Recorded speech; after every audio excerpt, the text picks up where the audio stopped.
Dark clouds shrouded the sky around the great castle that stood in the middle of a wasteland.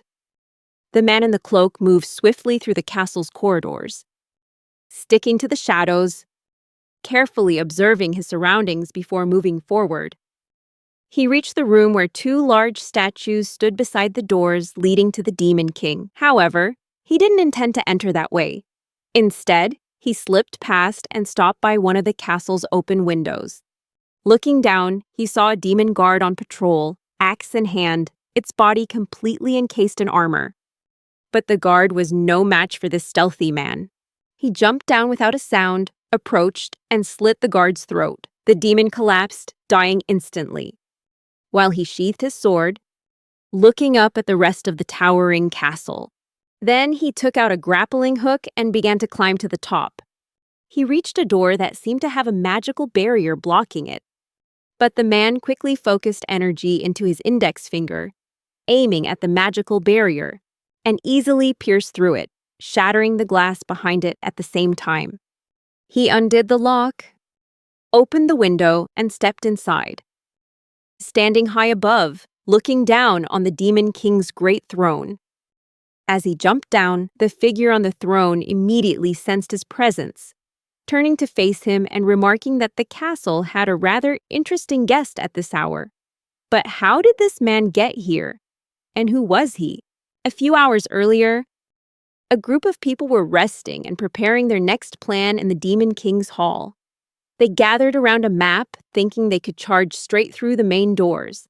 However, the man in the cloak wanted to take a different route, believing he was more than capable of pulling it off. The others in the group were shocked by this proposal and unanimously objected, saying it was impossible, or believing he would fall to his death. They all laughed at him before the main girl in the group brought everyone back to attention. She said they would not change the original plan. This was the set battle strategy.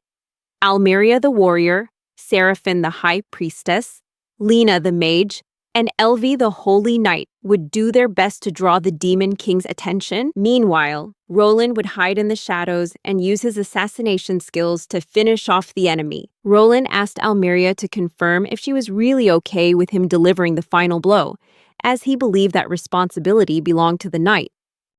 But Almeria was confident in her plan as it offered them the highest chance of success. They had been through so much to get here, and she believed they couldn't possibly fail. Roland was silent for a moment before saying he understood. Almeria smiled at his response and said they should take a short rest before proceeding together. Everyone then fell asleep before the battle. Roland also appeared to be sleeping, but he was actually just pretending. Quickly, he turned himself invisible and silently stepped out from their hiding spot. However, Almeria seemed to notice and asked where he was going. The black-haired man gave a small smile, saying he would be gone for a little while, which confused Almeria. That's when Roland explained he was just going to the bathroom and jokingly asked if she wanted to come with him. Almeria blushed, flustered for having asked, and just told him to hurry up and come back. She wondered to herself why Roland was so calm. Regardless, Roland took the opportunity to slip away quietly, but not to go to the bathroom, but to face the Demon King. Now he stood before her, as she prepared to attack him. Despite that, Roland was determined to give it his all to kill her. Lightning shot from the Demon King's hand, aiming straight for Roland, destroying everything around them and sending debris flying. But not a single bolt hit him. Roland was no longer where he had been, leaving no trace of where he might have vanished, much to the Demon King's confusion. But then she realized he was standing right behind her.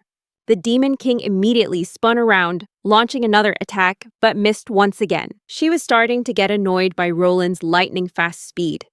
Suddenly, a voice rang out, asking when the last time she'd fought in a real battle was, and if she had ever seen skills like these before. Thinking she finally had a handle on the situation, the Demon King summoned a large sword and slashed in a specific direction, creating a massive fissure in the ground that seemed to tear the room apart. However, Roland was still nowhere to be seen. She scoffed, whipping her head around trying to predict his location. Finally, the Demon King found Roland just inches away. His blade pressed against her forehead. Roland pulled his blade away, causing the Demon King to collapse to the ground, blood streaming from the wound on her head. Her head bowed in defeat. She declared that the Demon King's army would be disbanded, its remnants ordered to retreat and never threaten humanity again. However, Roland suddenly cut her off, saying that wasn't going to happen. He looked down at the Demon King with a cold gaze and asked if she had any last wishes. The Demon King looked up with a faint smile. After their brief exchange, Roland quickly left the castle. Meanwhile, Almeria and the others were on their way to the Demon King's castle. But by the time they arrived, they only found the Demon King collapsed on the ground, apparently dead before they could even join the fight. Roland returned to the city and was congratulated by the king. The king was incredibly impressed that the Demon King, the most powerful and cruel being in history, could be defeated so easily. The black-haired man simply replied that it was all thanks to Almeria and the others, as it was through their efforts that they were able to reach the castle. The king was still deeply impressed that Roland could face the Demon King head-on, but Roland just replied that assassins like him were strong in one-on-one fights, and that it was nothing special. He didn't even use any special skills, because Roland believed that the ability to turn invisible and temporarily hide his body from all methods of detection was not unique to him.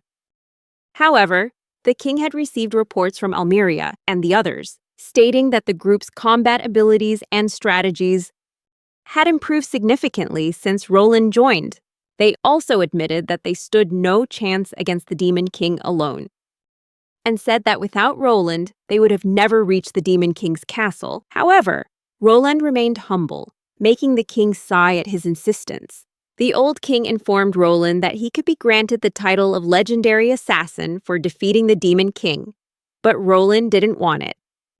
He wanted Almeria and the others to receive all the credit for defeating the Demon King, something the king had realized as soon as the mission was assigned. Roland believed that at least Almeria, as the first princess of the Furland Kingdom, deserved the recognition as she had truly lived up to her title as a genius.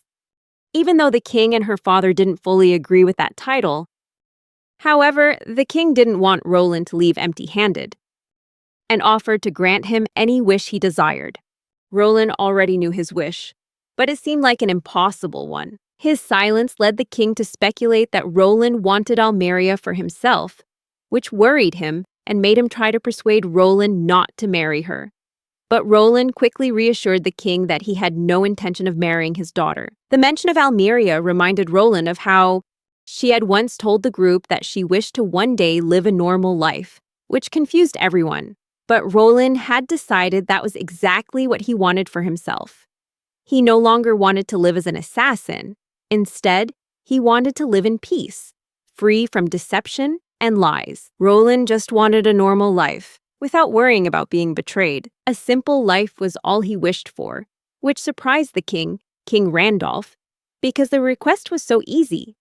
King Randolph still insisted that Roland could wish to be surrounded by women, as having children was one of the things he was most proud of. But Roland told him to stop. The king asked if Roland needed anything else for his new life, but he just said there was nothing and thanked Randolph. They shook hands before Roland left the room. As he stepped out, a cat was waiting for him, surprising the old king and making him wonder if the castle had stray cats. However, this was no ordinary cat.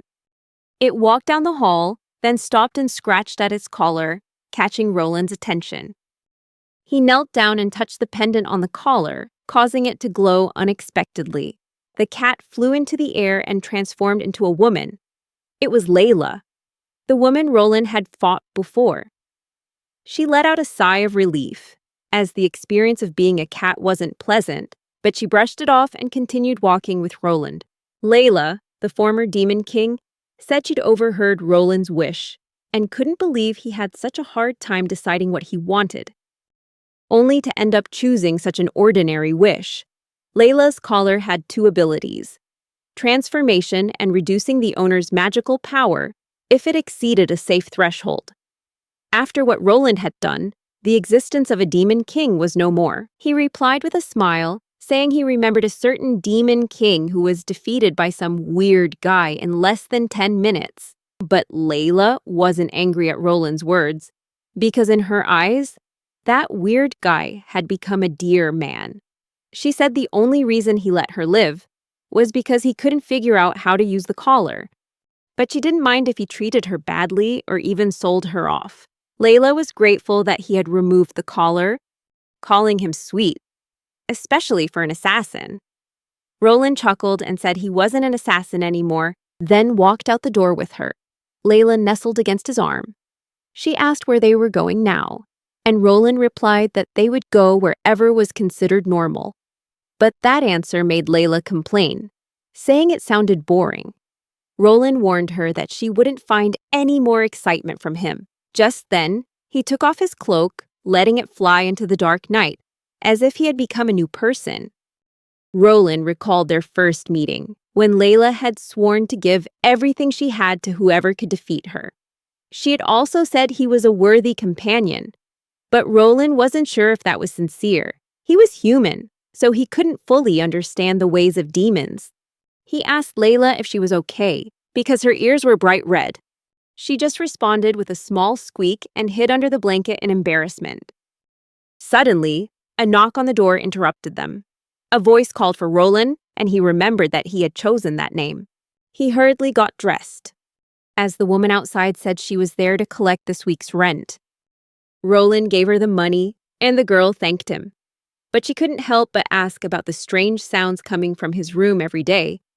At all hours, her question was cut off by a meow as a cat walked out of the room, catching her attention. Roland just said that she probably misheard a cat's meow. The girl blushed and apologized profusely, leaving Roland confused by her reaction. Before she corrected herself, saying she wanted to know his occupation, Roland suddenly realized that normal people usually have jobs. He thought that having a job would be helpful, since the money he had was about to run out. Although he could ask King Randolph for more, that wasn't the normal life he was looking for. Roland decided to tell the girl he was looking for a job. She asked if he wanted to be an adventurer, but he wasn't interested, saying he didn't think he was healthy enough for that life.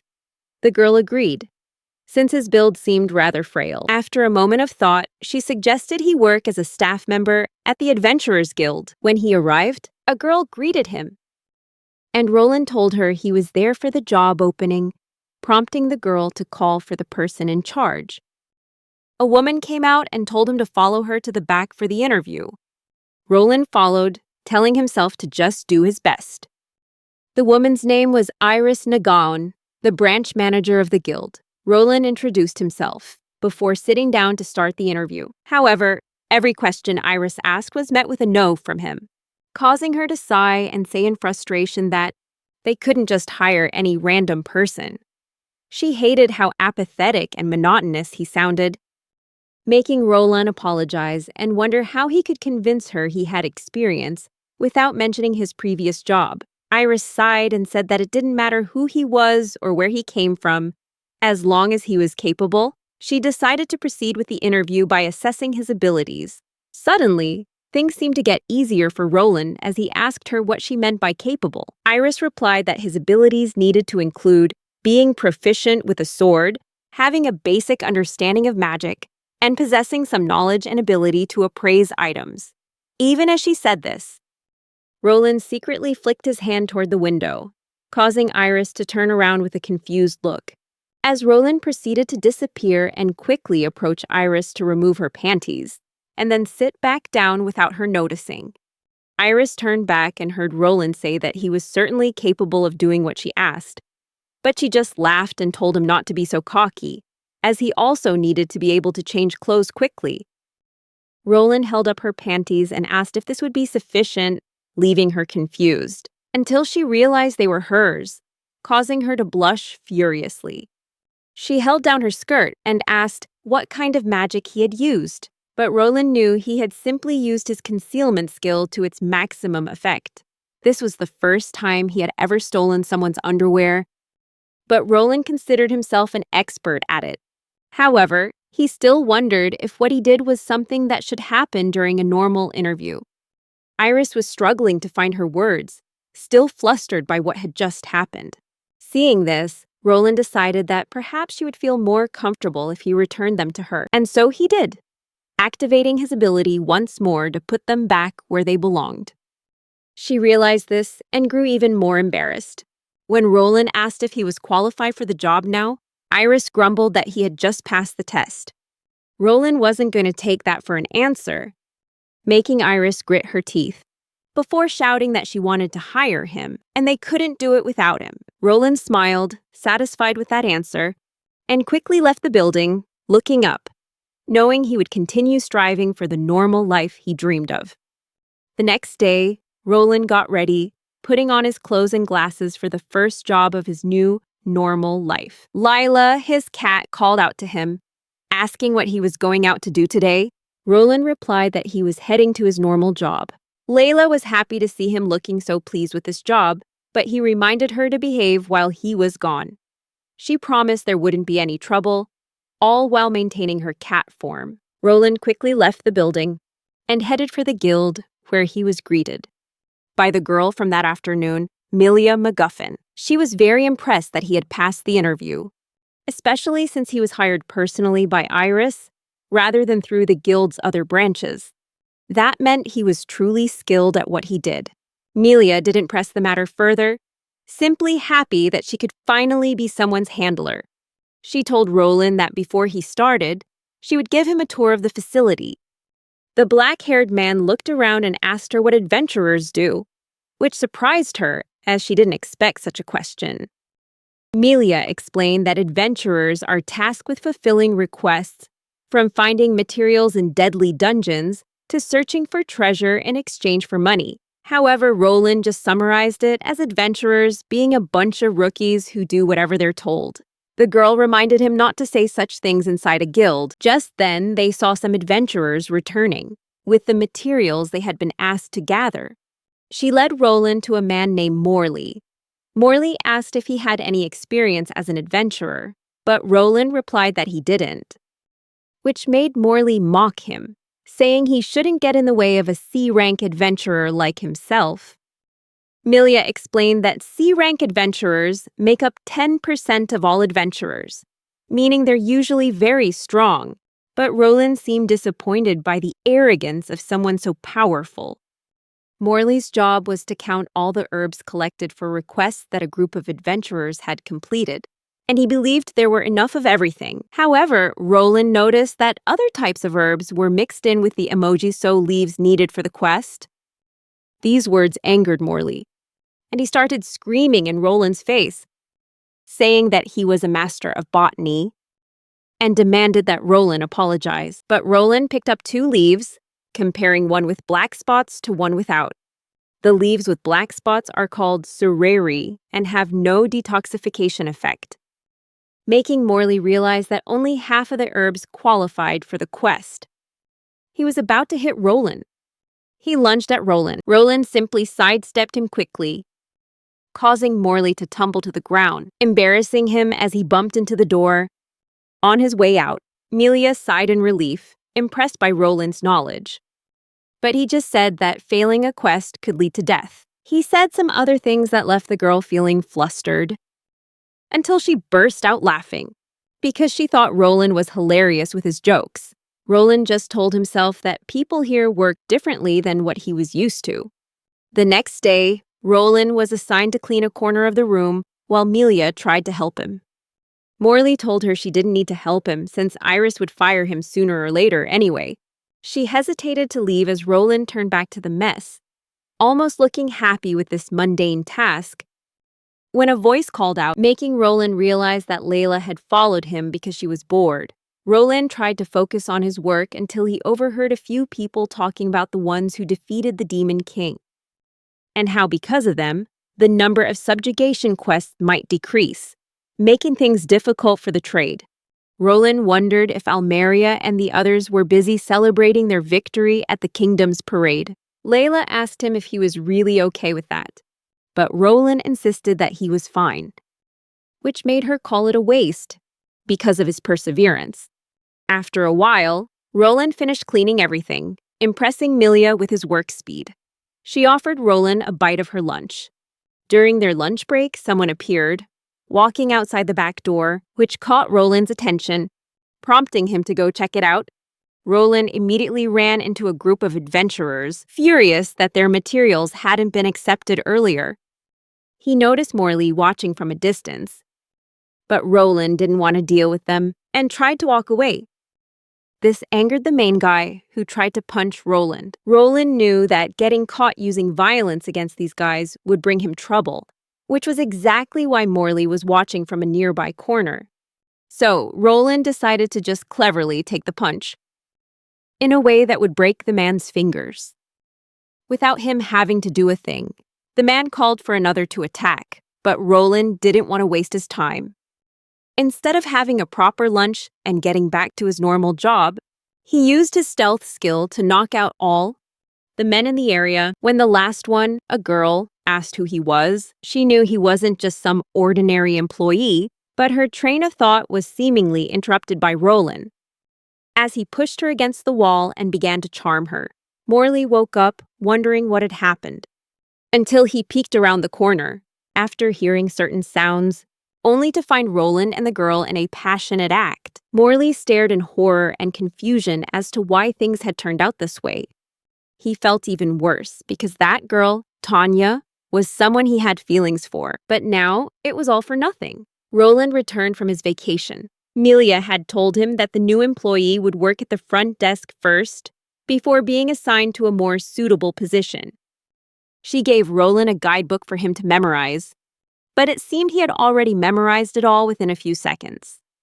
However, he wasn't going to tell her that. Melia would head to the front desk to assist people, while Roland would observe to learn. A man said he was looking for a quest, and Melia asked him for his identification papers. When he presented the papers, his actions seemed strange and panicked, which Roland noticed. The man went on to request every D-rank quest that needed to be completed within the day. Roland took a closer look at the papers and told Melia they were fake. He explained that there was transformation magic on it and pointed out the man's strange behavior. The man started to lose his patience, until Melia tried to stand her ground and said he had fake papers. But he still tried to insist that the papers were real. Morley had said it would be fine if she just apologized. She did apologize, but that didn't help either. Roland decided to handle the matter himself and tried using a fire spell on the papers. It had a barrier spell around it, but that only made the lie more obvious. Roland made the fire stronger to successfully burn the documents, causing the man to cry out in frustration and admit that it had cost him a lot of money. He realized his mistake.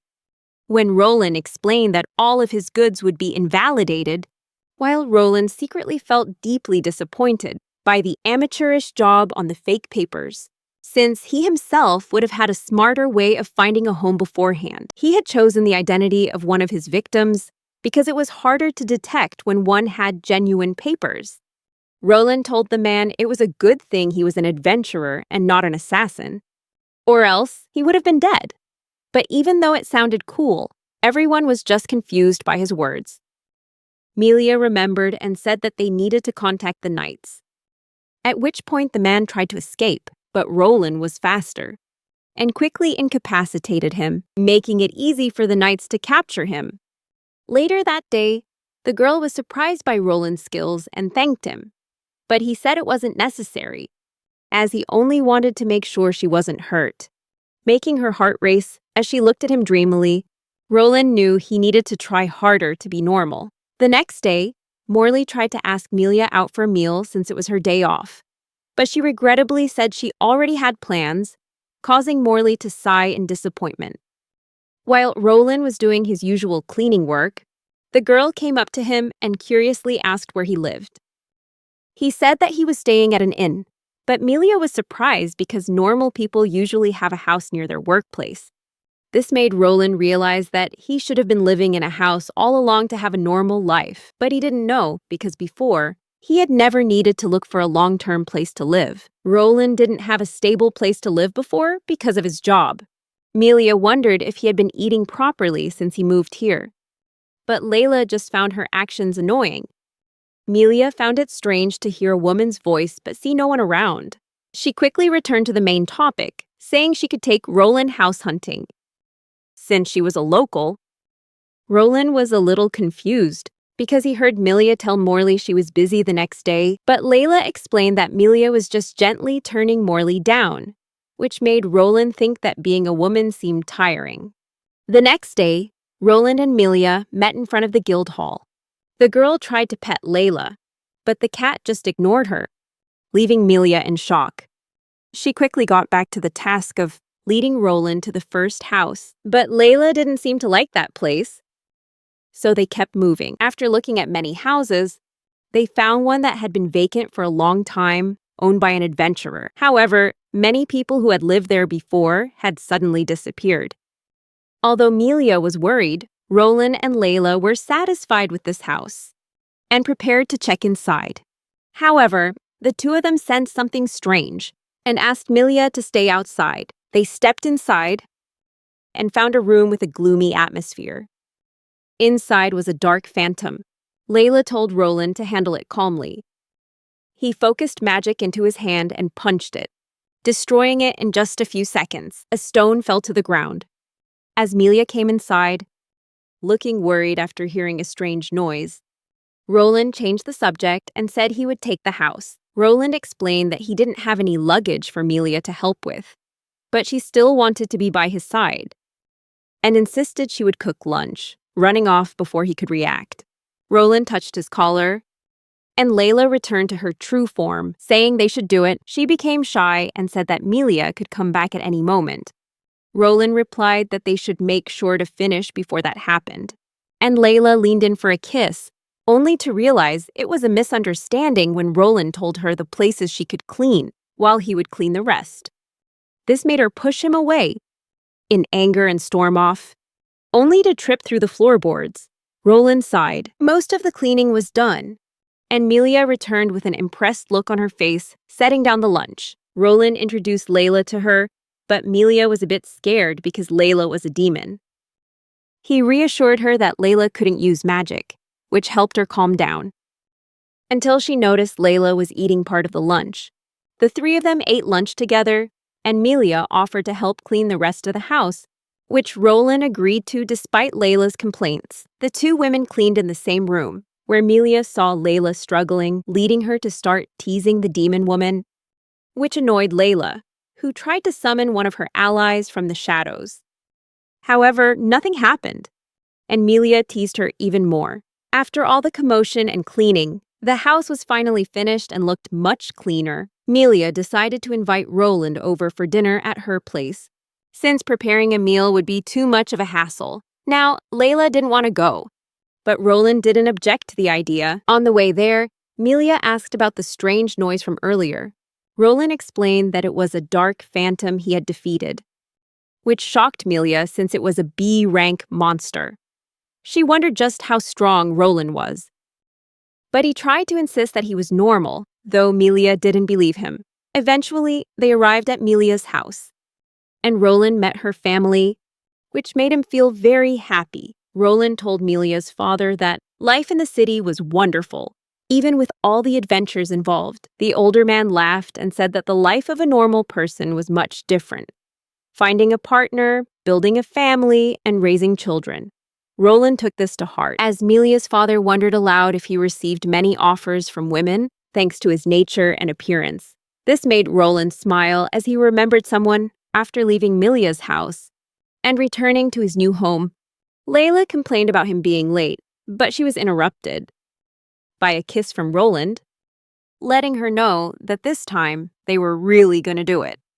The next day, Roland went to work and greeted Milia, who suggested he try working at the reception desk for the day. A man named Neil, according to his adventurer ID, came to the counter and wanted to take on a D-rank quest.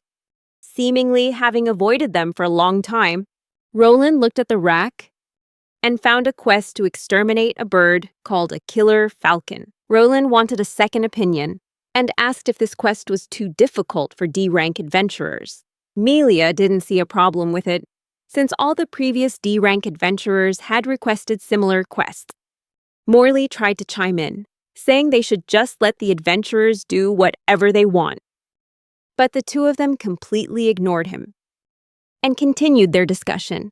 In the end, they decided to help the adventurer with his decision. Neil took the quest and left, but Roland felt he couldn't just leave things like that. So he asked Melia to watch the counter for a bit. While he went out, Iris saw him leaving and asked where he was going. Roland explained that he was checking on the adventurer who had just taken the quest he was in charge of.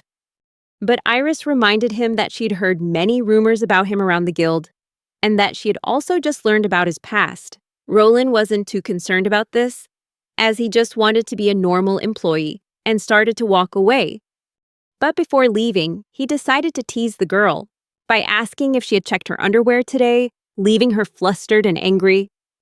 While walking through the city, Roland remembered that Layla had said his glasses changed his appearance and aura, so he put them in his pocket and headed to a location in the forest where Neil might be.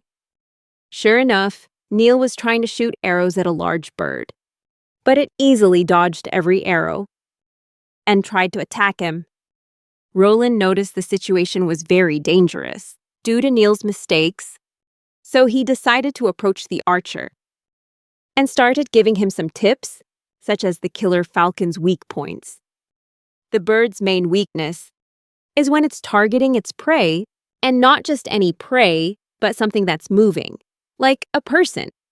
The killer falcon is targeting Neil, and Roland suggests that Neil should let the bird charge at him, creating an opportunity for him. Since there was no other way, Roland said that if Neil didn't have the guts to take down a creature like that at his level, he should just give up on being an archer. Neil slapped his own face to fire himself up and said he would try the idea, standing still and waiting for the bird to dive. Despite his fear, Neil remained focused and shot at the charging bird.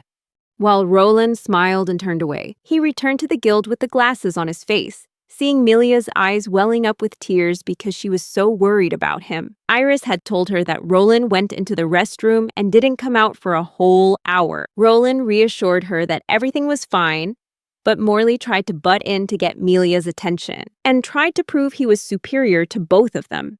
But they just ignored him and went back to their work. Roland continued to help adventurers with processing their quests, and it was almost time to get off work when he saw a familiar face walk in, carrying the feathers of a killer falcon, which meant he had completed the quest. Roland praised Neil, and the archer said he realized he still had a lot to learn. He whispered his thanks to Roland for what he had done, but Roland was confused and asked what Neil was thanking him for. Neil just smiled and left the guild. Roland realized that perhaps he should change his hairstyle next time. A new day, a new chance to make a good impression at work. During lunch break, Melia was eating with some other female colleagues when the people at the counter started chatting. One asked Melia about the new guy, and she knew they were talking about Roland. I heard some adventurers have even requested Roland to be in charge of their quests.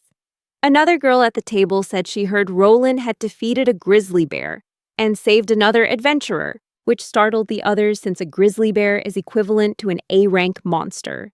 Melia quickly confirmed that it was true.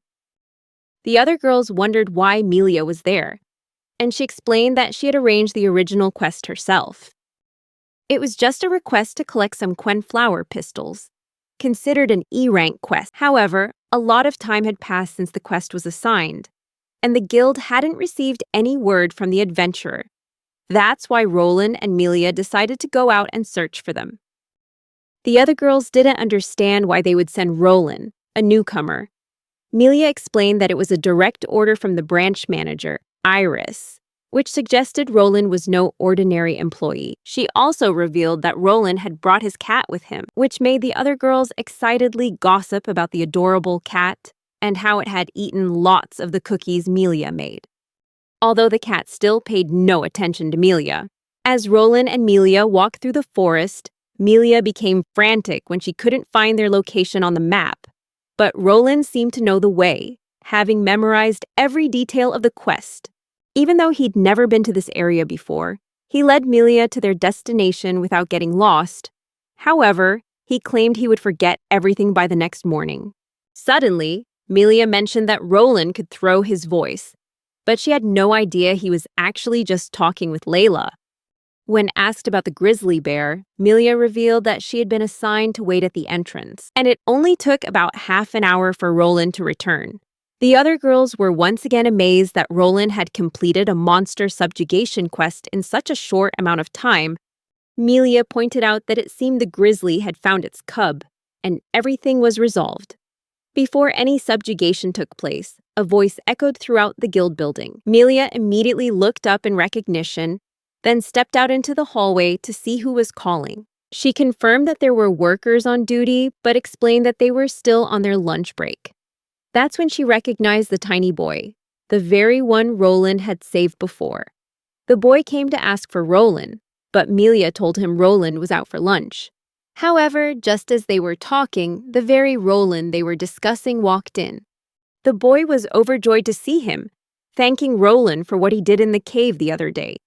Roland patted the boy's head and reminded him to be more careful next time. This scene made the three female employees, including Melia, watch with eyes full of admiration and awe.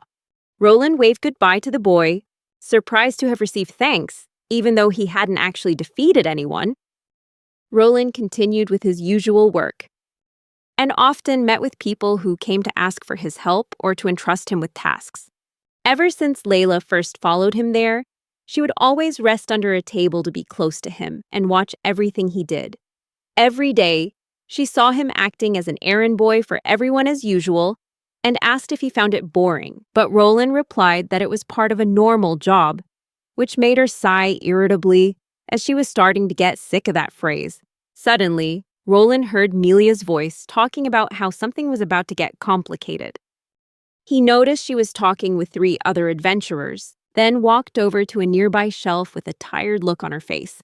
She muttered that there was still one person missing and that she was trying to find something. When Roland got her attention and asked what was wrong, she explained that a party still hadn't gathered enough members for a C-rank subjugation quest. Melia recalled that the area was actually near the village where Roland used to live, and that it seemed more monsters had been appearing there lately. Roland looked closely at the papers as Melia continued to explain that the request might be too dangerous to do alone, which was why it was marked with a party requirement. However, the ones who wanted to take the quest still needed one more person to meet the minimum requirement. And that day was the last day of the recruitment period. Otherwise, the guild branch would have to hand over the recruitment to other branches. Melia beamed at Roland's ability to remember small details. But suddenly, a man called out Roland's name. It was Neil, the archer he had helped before. Neil happily called Roland bro and excitedly asked if he could join them on the trip. Roland felt conflicted and hesitant, while Melia agreed that it would be safer for Roland to go with them. However, Roland wasn't sure if an employee could accompany a party on a quest. Melia hesitated for a moment, then suddenly had an idea. She told them both to give her a moment to ask the branch manager, and immediately ran off before Roland had a chance to object. Neil thanked Melia, and right after that, Iris entered the room saying there was no problem with Neil joining. But Roland remained silent, which made Iris tease him, asking if he wasn't confident. He replied that wasn't it. But Iris already knew better, because she knew Roland was capable of defeating a legendary demon all by himself. That same legendary demon was currently yawning under the table. Iris told Roland not to let his staff status stop him from joining missions, and that she had complete faith in his abilities. This surprised everyone in the room, and they couldn't believe it, because the branch manager seemed to place immense trust in him. Everyone had so many questions with no answers, but that didn't matter, because Roland decided to accept the offer, as it was a direct order from Iris. Melia watched the exchange with a look of frustration and jealousy, thinking that the close relationship between Roland and Iris was a bit suspicious. The group stepped outside and Roland introduced himself, but the other two adventurers, not Neil, looked at Roland with contempt and showed their disappointment. They told him not to get in their way. Suddenly, Neil cheerfully told Roland that he was honored to fight alongside him. But Roland told Neil to stop calling him Big Brother. which made Neil decide to call him Master instead. But Roland didn't want to be called that either. Finally, they started moving towards their destination, while Neil and the others began chatting about their past achievements. Roland realized that this group was only temporary for this one mission. He asked them about their ranks and learned that the spear user and Gila were both C rank, while Neil was D rank. The spear wielder asked Roland what he had ever accomplished, and Roland simply replied that it was all just ordinary stuff, which made the man scoff and move on. After a while, they were approaching the village. Roland said they needed to hurry, confusing the others and angering the healer, as he considered himself the leader of the group. Roland explained that there was smoke rising from the direction of the village, but the others assumed it was just the villagers burning firewood. However, a sudden roar echoed out as a wolf-like creature charged towards them. Roland recognized it and told everyone to stay calm, but inwardly wondered if he should just end it quickly. Before telling himself that wasn't something a normal staff member should do, Roland began to explain that the creature was called a red wolf, with high agility and powerful attacks. The healer believed the best strategy was to let the frontliners approach first, to give the archer an opening to shoot. Unfortunately, the spear wielder didn't want to get anywhere near the wolf, and started to run away as the wolf charged at them, but Roland quickly pulled him back and smacked him on the back of the neck, saying he'd get himself killed if he kept that up. Roland told him to lower his spear and keep his hips low, while maintaining eye contact with the wolf. After a moment of hesitation, the spear wielder finally listened and held his ground. Although his body was trembling with fear, the sight of the spear made the red wolf stop its attack and begin to circle him, remaining wary. Roland called out to Neil to shoot a few arrows at it, blinding it in one eye, and incapacitating it. The guy on the front line was told to charge and stab the wolf in the jaw. Finally, the monster was dead, and the spearmen fell to the ground in tears, before looking up at Roland and thanking him profusely for what he had done. Both Neil and this guy started calling Roland Big Brother. The healer was still a bit dazed from what had happened, and Roland noticed this. So he went over and asked if he could offer advice when needed, and the spearmen immediately agreed. This time, they continued their journey, while Roland wondered why a red wolf was here, since its natural habitat was much farther south. But his thoughts were quickly pushed aside when they finally reached the burning village. They rushed into the burning village and started helping to put out the fire as quickly as they could. Roland was throwing a bucket of water on a nearby fire. When he heard a voice call out to him, it was the spearmen, also holding 2 buckets of water, who told Roland that the fire was caused by a lizard-like monster. Roland knew that a fire caused by a lizard meant the monster was likely a salamander, and he believed the current group wouldn't be able to handle such a creature. So he told them to keep helping the others and put out the flames, while he would handle the monster himself. He started to walk away, leaving the buckets he was holding, before heading towards the forest, and followed the tracks in the ground that led to a specific area. After a while, Roland finally caught up to the salamander, which was startled by the appearance of another person, turned its head until it saw Roland. It opened its mouth and took a light breath, as a spark formed in its mouth before it unleashed a massive pillar of fire. But Roland simply stood his ground and sliced right through it with a single swing, the flames instantly vanishing in seconds. The salamander was confused, not understanding why its attack had no effect. So it tried to use its fire breath once more, but it was still unsuccessful. It began to scream in frustration and anger that Roland was still alive, while he explained that all he needed to do to counter the flames was to move at a fast enough speed. As the lizard charged at Roland to attack, he told it that it would be punished for what it did to the village, then proceeded to slice off the salamander's arm, stab the monster in the throat, and slam it to the ground. Roland apologized for fighting like that and began to drag the salamander's bloody corpse in one direction, while a stranger watched from a distance in silence. This unknown man started to sweat as he saw Roland and wondered who he was. To be able to extinguish a salamander's flame with one hand and kill it in the blink of an eye The stranger tried to come up with theories about Roland's identity, thinking he might be from the other side, but also wondered why Roland hadn't faced the red wolf directly earlier. Suddenly, Roland looked in the stranger's direction, startling the man, who tried to hide, thinking he'd been spotted. Roland continued to drag the corpse, calming himself down a bit, as an idea had sparked in his mind, and he decided on something for later.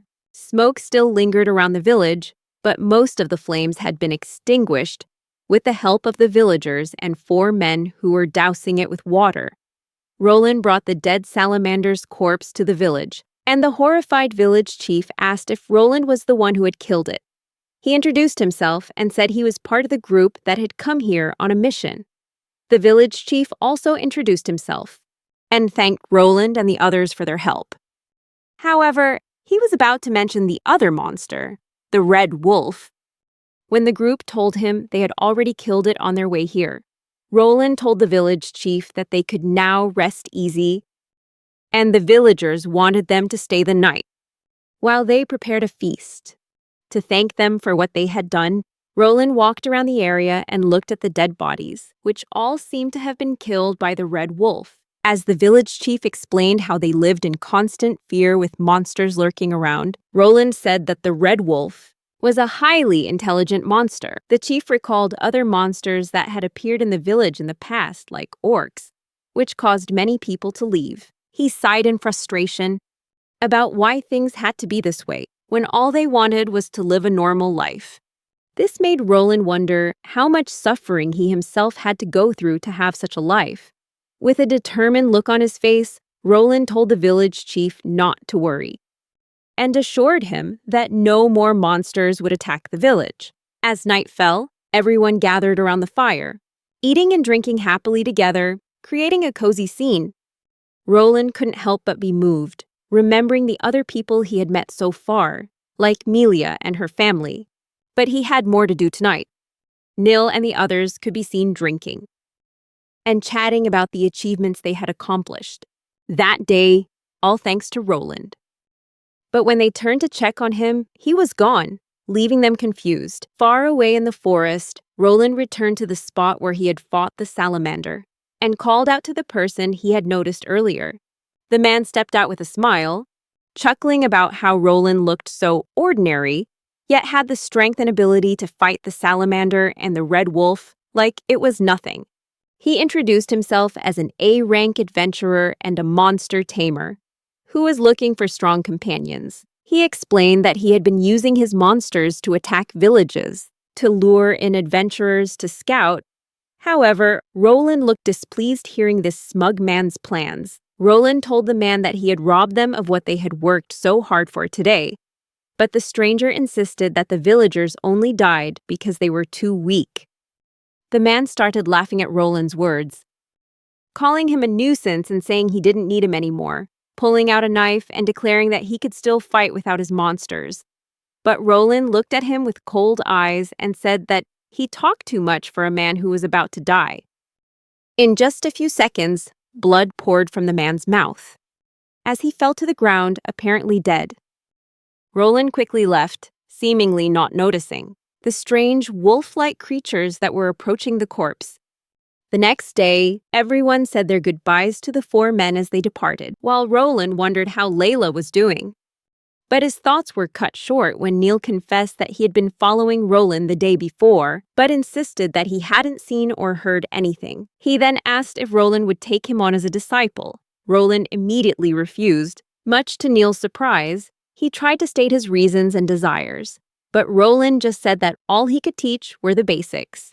Even so, Neil didn't care, and in the end, Roland didn't exactly say no, but he didn't really agree either, and just told Neil to hurry up as they continued on their way.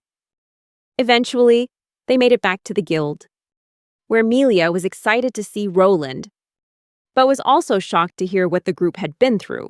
She marked the quest as complete and paid everyone, giving Roland a bonus and a day off. However, he was surprised to hear what he'd received, as he had just thought the quest was a simple errand, causing everyone to cry out in surprise.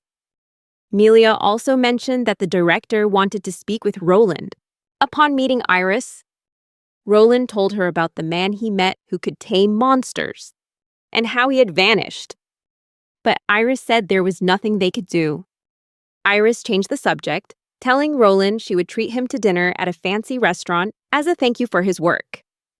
But he said he had other things to do, like taking care of a cute cat, and then quickly left, leaving Iris feeling utterly defeated at having lost to a cat. Returning home, Roland was greeted by a disgruntled Layla, who had apparently had a terrible day after being chased by Melia and forced to eat cat food. Roland explained that he had tried to cheer her up by buying the steak and wine she'd asked for, but it seemed that wasn't enough. As Layla wanted to know more about what had happened at the village that she didn't already know, Roland didn't hesitate to confess that it was the first time he had killed someone of his own free will, and that he would try to avoid it in the future. Layla realized that Roland's mindset had started to change. Ever since he began his normal life, she placed her hand on his cheek, saying that only a demon king could understand another demon king, and that she seemed to be the only one who could understand him. Roland pulled Layla into a hug, confessing that he felt strange and warm whenever he was with her. She blushed and admitted she felt the same way, hiding her face in embarrassment. Noticing her ears had turned red, Roland asked if she was okay, but she just sulkily told him to figure it out for himself. While walking through the city with a bag of groceries in hand, Roland passed by an alley. He was about to keep walking but felt that something was off, so he turned back to look inside.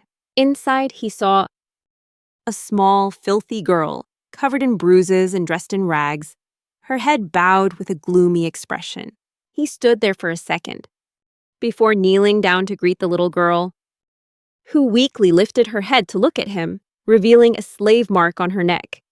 Seeing the mark, Roland's heart ached.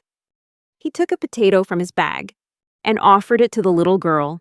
She weakly reached for the potato and took a bite, and after finishing it, she leaned back against the wall. Roland knew the little girl wouldn't survive without his help, so he decided to take her home. When he got home, Layla greeted him in her apron, happily announcing that today's sauce was the best she'd ever made. She looked into his grocery bag to check if he'd forgotten the bread, since she needed it for dinner. It was then that Layla finally noticed the little girl on Roland's back and asked him about her. As Roland came inside, he explained that he'd be taking care of the girl for a while. Layla wondered why he would even bother, since no one asked him to. Roland said it was no problem, as they had a spare room. Layla agreed, telling him to do as he pleased, and announced that the bath was ready, though she couldn't help him since she was busy preparing dinner. After her bath, the little girl had fallen fast asleep, probably because she felt comfortable. Roland asked Layla if there was a way to remove the slave mark. Layla said there was, but she couldn't do anything about it since she could no longer use magic. Noticing Roland staring intently at the little girl, Layla teased him about his kindness despite him being a former assassin. Getting back on topic, Layla explained that a slave mark is a contract that can only be removed by the one who placed it. Roland already knew this and said that was only true according to human knowledge. Layla looked closely at the little girl and wondered why someone would make her a slave, since she didn't look valuable enough to sell. Roland agreed, as Layla explained that humans often use different kinds of slave contracts. She mentioned the little girl's contract, called a demon contract, which trades one's soul for extraordinary magical power. However, it comes with the trade-off of submission and the inability to lie. Layla said she could teach Roland how to cast the spell, but if he didn't learn it properly, it wouldn't work, and there was a chance of failure. Even so, Roland was determined to learn it. Layla got a little smug, saying he should be grateful that a demon like her was teaching him personally. But Roland quickly put her in her place and told her to get on with it. After some time teaching, Roland felt he had a chance to break the seal. He approached the little girl, but before Layla could remind him of something important, Roland gently cast the spell, succeeding on his first try and breaking the slave mark. The slave mark on the little girl's neck vanished in an instant. Layla stood there, stunned that Roland had succeeded. In casting a 5th rank spell in a single try without a magic circle, making his magical power equivalent to hers, Roland wondered about 5th rank magic And Layla explained that there's a ranking system for demons, with higher ranks possessing greater magical power. She also revealed that she is a first-rank demon, and asserted that Roland has a talent for magic. Although he felt he hadn't done anything special, Roland remained humble. But Layla wanted him to understand that his magic was on par with other demons. When dinner time came, the little girl finally woke up and was startled to see Roland in the room. He introduced himself and gave her a bowl of soup that Layla had made, saying he couldn't guarantee how it tasted, but it was better than nothing. Layla walked in with an angry look on her face, offended by what he'd said. The little girl started eating the soup, but still didn't say a word, which made Roland think. He leaned closer to Layla, which made her mistakenly think he was about to show affection to her in front of the young girl, causing her to blush, though she didn't resist. In reality, it was just a misunderstanding. As Roland placed a hand on her neck and turned her into a cat, Layla cried out in confusion and anger, but the little girl was delighted by the sight. Roland picked up the cat and told the little girl to take care of it, while the cat loudly complained about the situation and demanded Roland turn her back into a human. The little girl asked if taking care of the cat was an order from her master, but Roland insisted that he wasn't her master and wasn't forcing her. He told them both that he was heading to work, and if she needed anything, she could ask the cat. Roland went to the guild for work and looked through the member list, realizing that the race, gender, and age of all the adventurers weren't registered. Melia noticed and asked him what he was doing, and he explained that he just wanted to confirm something, but a meow from outside distracted them. Roland opened the window and asked the little girl what she was doing there before letting her into the guild. Everyone stared and whispered about how reliable Roland was for taking care of the little girl. He apologized for the girl showing up, but Melia said it was fine and that they could just get permission from the branch manager. However, Morley walked in and said that wasn't going to happen, because this place wasn't a daycare. Roland thought that made sense. Morley started complaining about how much he hated kids, because they were noisy and annoying. Just then, Iris entered the room, having heard the commotion and learned about the situation. She immediately gave Roland permission to keep the girl with him, as long as she didn't cause any trouble. Flustered and annoyed, Morley asked Iris if it was really okay to give Roland so much freedom, trying to complain that he was always the first one to go home and didn't take his job seriously. Iris replied that it was only because he always finished his work, which earned him the right to leave early. So, Iris just told Roland to keep the little girl in the reception office, and he told the girl to be good, saying he would come back to check on her often. The little girl beamed as Roland patted her head. When work was over, the little girl was brought back to Roland and Layla's house. They had named her Mei-Li, an ancient demon word meaning blue sky. Because she couldn't remember her own name, the little girl seemed very happy with the name and jumped for joy as Layla asked Roland what he planned to do with her. Roland replied that he would turn her into an adventurer and also wanted to find someone to teach her how to live a normal life. Layla was about to make a suggestion when Roland thought to himself that he could ask Melia for help, which made Layla storm off in anger. Later, Roland would tell Mei-Li about the training sessions they would have every day until morning, but the first session was just running. The little girl seemed to have trouble with this. She would get tired quickly, but over time, Mei-Li would learn to build her stamina and get used to it. Roland asked the little girl if she remembered her time as a slave, but Mei-Li still didn't remember a single thing about her past. Layla called them in for dinner. However, she wasn't happy at all. She stared at Roland and said that she wasn't his maid. He reassured her that he had never thought of her that way. Layla admitted that she just wanted more of Roland's attention, since he seemed to be focused only on the little girl. Roland didn't understand what she meant and asked if she wanted him to train her, which made her groan. Night came and everyone seemed to be fast asleep, with only Roland awake. He quickly noticed a strange presence outside the house, so he went out to check. He was confused about who the assassin's target was, since very few people knew Layla's identity. This could only mean one thing. The assassin was there for the little girl. As time went by, Roland continued to train Mei Li. The little girl held a tree branch and tried to attack the black-haired man, but Roland easily dodged every blow.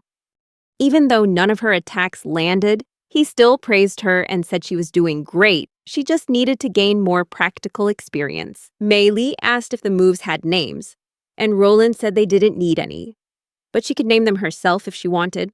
Layla announced that it was time for lunch, giving Mei Li an opportunity to attack as she shouted out one of her moves. But the very fact that she yelled made it easy for Roland to block her attack, causing the little girl to pout and throw the branch away in frustration. She ran to Layla for comfort, but Layla sided with Roland, saying that this wasn't a game and that Roland wouldn't lose to some kid, which made Mei Li even angrier. A few days had passed since the assassin incident, and things had been quiet, but Roland didn't think it would end that simply. During a meal, Layla asked Roland why he was teaching Mei Li assassination techniques instead of swordsmanship or martial arts. If he wanted her to become an adventurer, Roland admitted that he didn't want her to have the naive mindset of many other adventurers who think they can afford to fail because there will always be a next time. Layla praised the little girl for improving so much compared to the last time she saw her train, and Mei Li said it was all thanks to Roland's help and advice. Layla pondered and asked if the little girl was finally ready to become an adventurer. Roland asked Mei Li if she wanted to become an adventurer, and the little girl answered immediately without any hesitation. They arrived at the guild hall, and Melia, seeing them, wondered why he was there on his day off. Roland explained that he was there to register Mei Li as an adventurer. Even though she was still young, Melia went to get the application form for the little girl to fill out before explaining that the test would consist of a magical power measurement and a practical exam. The practical exam would come first, and unfortunately, it was being supervised by Morley, much to everyone's disappointment for various reasons. It wasn't that they thought Mei Li would lose, but just that she had to deal with Morley. They walked over to the combat area, where Morley confidently declared that his job was to teach children to give up on their foolish dreams. But everyone was already prepared to laugh at him. Roland handed Mei Li a sheathed knife and told her to do just as they had practiced. Mei Li and Morley stood facing each other, preparing for the match. Melia started the test, and Morley immediately rushed forward, unleashing a powerful strike with his wooden sword.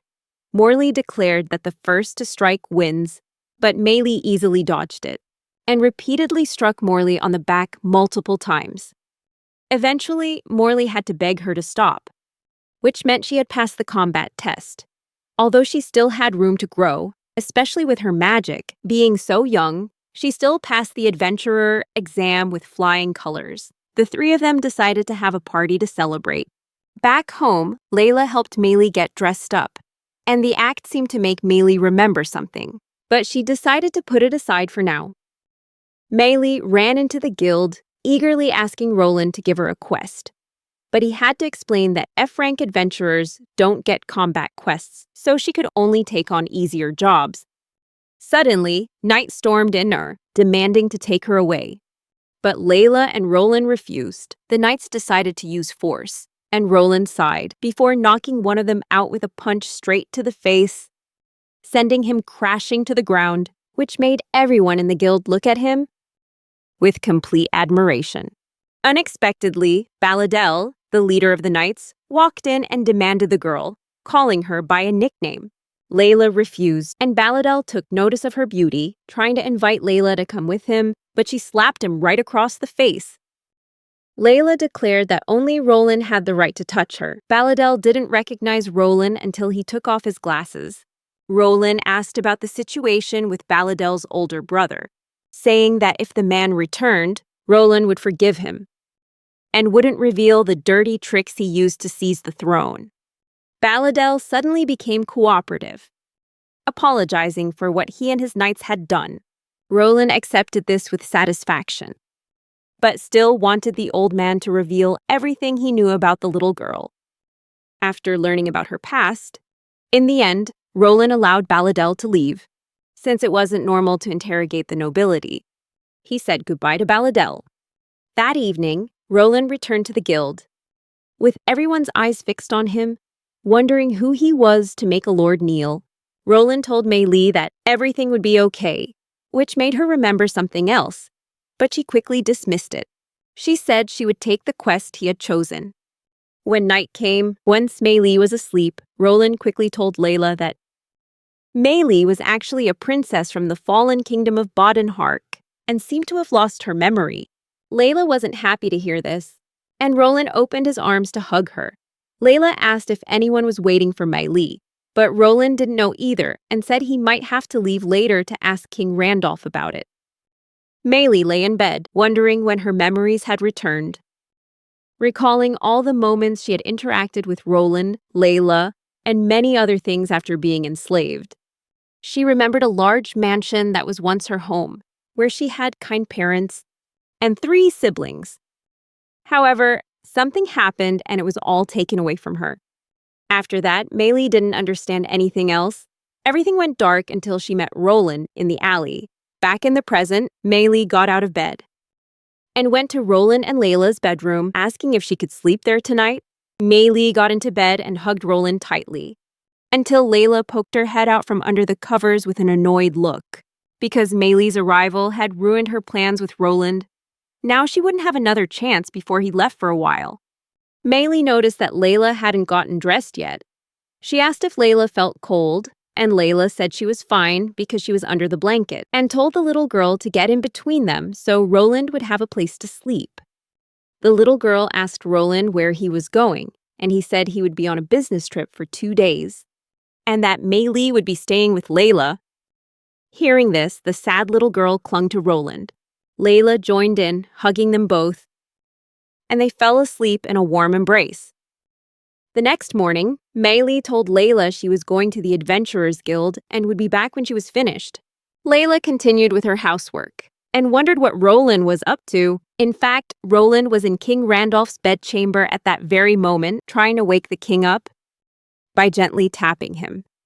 This caused the king to jolt awake, startled.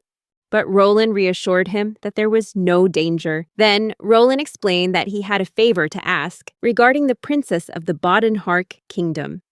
Roland wanted to know if there were any survivors from that kingdom, and King Randolph revealed that Mei Li's mother was still alive, but there was no official information about the rest of her family. With this information, Roland asked the king to inform Mei Li's mother of the situation, then quickly returned home. When Roland got home, Mei Li still hadn't returned from the Adventurers Guild. Layla told Roland how everyone was talking about the little girl. Many people had commented on Mei Li, saying she was a promising new adventurer. The conversation was cut short when Roland announced that Mei Li's mother was alive and would be coming for her in 2 days, which made Layla look away with a sad smile. Roland noticed the change and watched her in silence. While Layla tried to sound optimistic, saying she couldn't be sad that Mei Li would be reunited with her family, they were determined to make the next 2 days the best days Mei Li had ever had, creating plenty of memories before the day of their parting arrived. Layla helped Mei Li get ready, and when the carriage arrived, the 3 of them held hands. As they went out to meet Mei Li's mother, or rather, Alias's mother, all the memories came flooding back to the little girl, as mother and daughter embraced in tears. Mei Li's mother thanked Roland and Layla for taking care of her, promising that she would forever be in their debt. She reminded her daughter to take a moment to say goodbye to them. And Mei Li stepped forward to tell Roland and Layla that she was so happy to have met them and had learned so much from them. Layla comforted Mei Li, telling her this wasn't a final goodbye. The little girl promised she would always come back to visit them and would write them a letter. But she also reminded him that one day she would become Roland's wife. Roland simply replied that he understood, which left Layla feeling flustered and jealous of his response. The little girl gave one last tearful smile, saying she was very happy to have met them. Before leaving with her mother, Roland and Layla felt the same way. After that, Roland went to see King Randolph again, and just like before, he slapped him across the face to wake him up. The king shot up with a yelp his eyes wide as he stared at the black-haired man. Wondering why Roland was still visiting and if he was actually planning to kill him, Roland quickly corrected his assumption, saying he'd come to thank Randolph for the other day and to repay his debt. The king tried to refuse, saying it wasn't necessary since Roland had already helped him so much back when he was an assassin.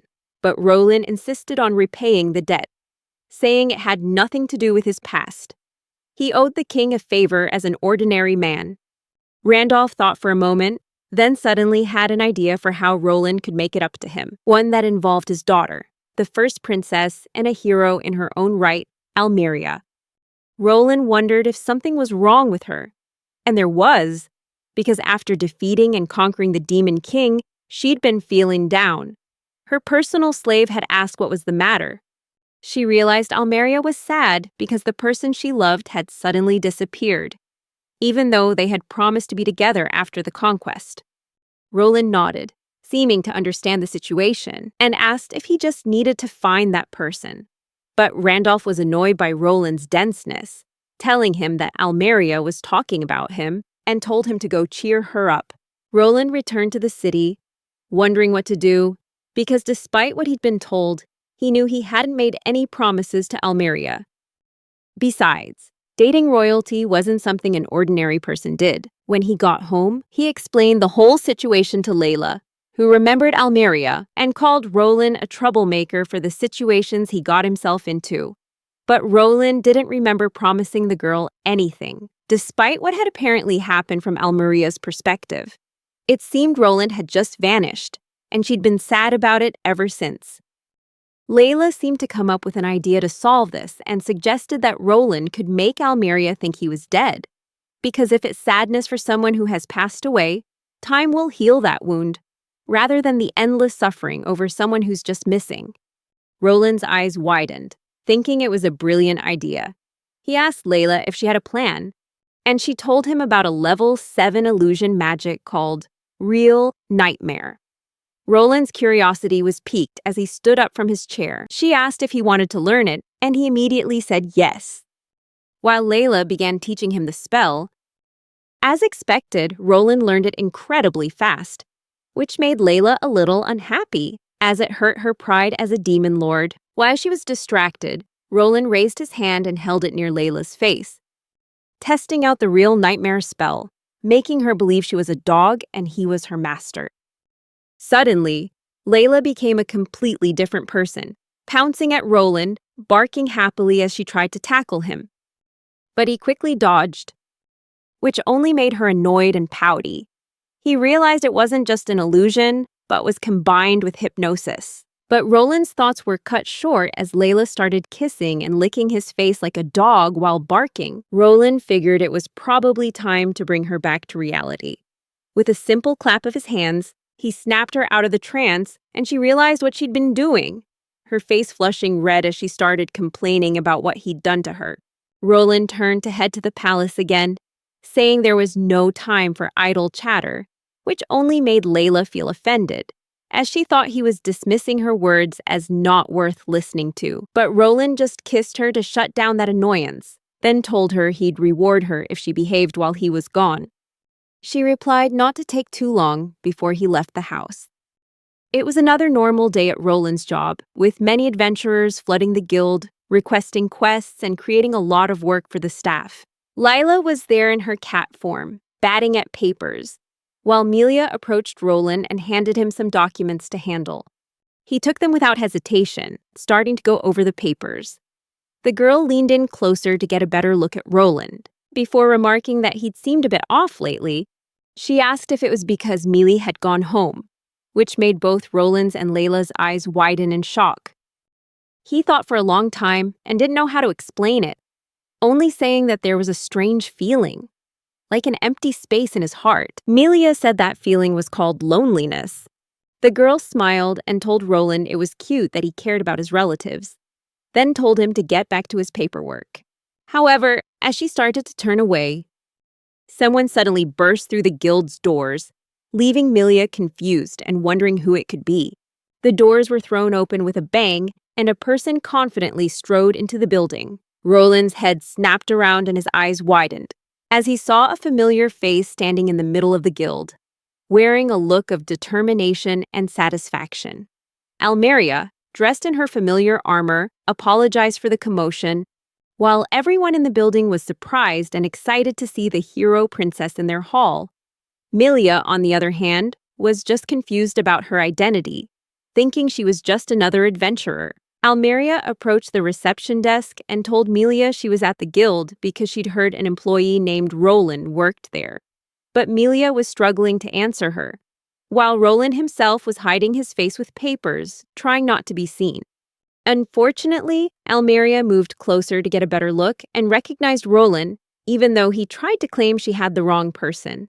But she easily saw through his disguise, which was just a pair of glasses. Roland was silent for a moment, still holding the paper over his mouth, before asking Almeria what she wanted. She replied that she came to become an adventurer. He immediately told her they weren't accepting any more applications, leaving Almeria confused and annoyed, as she thought everyone should have a chance to become an adventurer. She turned to Milia for help, which only made the poor girl even more bewildered. Meanwhile, Roland wondered why Almeria was at the guild, thinking that perhaps the spell had failed. When Roland had gone to the palace, Almeria was crying on her bed, her face buried in her pillows and blankets, sobbing.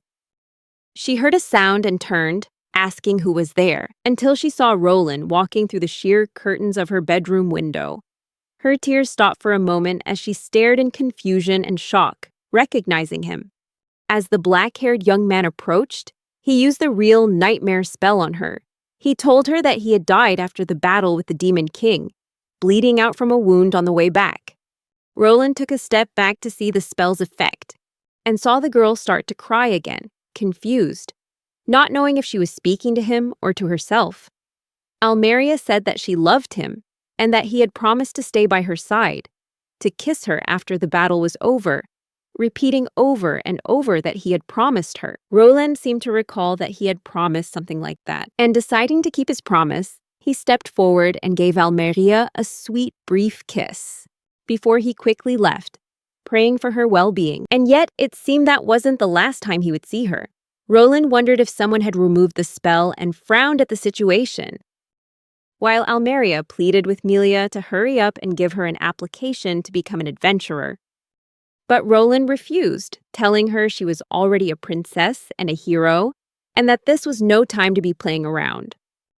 The girl pouted and said it didn't matter, questioning his attitude after what he'd done to her. All the other staff members were confused, whispering among themselves about Almeria and Roland's relationship, wondering who Roland really was. Almeria's expression turned cheerful, wondering if Roland was embarrassed, but Roland tried to insist he didn't know what she was talking about, and asked if she had told her father about this visit. This only made the girl more annoyed, as she didn't want to bring her father into this. Everyone in the guild started to wonder if the two of them were actually together. Almeria muttered a complaint that she should be allowed to become an adventurer, also wondering why Roland was wearing glasses. Then she became shy, saying that the glasses looked really good on him. She demanded that he ask his superior to make her an adventurer, but he refused. However, another staff member came over and said it would probably be best to listen to her, otherwise their heads might be in trouble. With some hesitation, Roland agreed, and went with Almeria to see the branch manager, Iris. Almeria confidently told the woman that she wanted to become an adventurer and asked if that would be possible. Iris said that would be fine, and was about to say something else, when Almeria cut her off. The girl asked for Iris's name and said she would remember it. But Roland jumped into the conversation with a sharp glare, telling her to stop talking to his boss like that. With a haughty look, Almeria apologized, then seemed shy as she introduced herself to Iris. She informed Roland that his boss had agreed, making Roland sigh and say that Almeria would have to go through a test of her abilities and that he would be the one to evaluate her. This meant she would have to fight him. Almeria said that was impossible, and that there was no way she could win against Roland. However, she still didn't want to find another guild to join. Roland asked why she was so determined to join this specific guild, until she admitted it was all just an excuse to see him. Finally, They went out into the city streets and prepared for their match. As Almeria and Roland faced each other, the girl raised her blade and declared she would fight seriously to make him acknowledge her. Roland told her to give it her all, and wondered if she was even capable of standing before him. He began to stare her down, releasing a heavy aura, which Almeria immediately sensed. She suddenly jumped back, holding her sword in a defensive stance, while Layla observed, thinking that she had a good sense for danger. Unfortunately, the pressure from Roland's killing intent alone was enough to paralyze her. Almeria broke out in a sweat, continuously backing away from the advancing man. As Roland's stare intensified, the girl dropped to her knees in fear, which meant the match was over. She panted in disbelief at how she could have thought she'd gotten stronger. Disappointed that she could only withstand his killing intent for 5 seconds, Roland praised her, saying he really did think she'd gotten stronger. Roland mentioned that back then, she would have fainted every time she was hit with his killing intent, and she even wet herself each time, embarrassing Almeria, who tried to insist it was just sweat. Regardless, Roland declared it his victory and said she didn't qualify, causing Almeria to groan in frustration and complain to him before running off, saying that she would be back. She left with a bright smile on her face. As she rode away on her horse, while the surrounding crowd buzzed and went on with the rest of their day, Roland apologized for all the trouble, and Melia asked about his relationship with the princess. He answered honestly that they had journeyed together to defeat the Demon King. The girl just took it as a joke and laughed.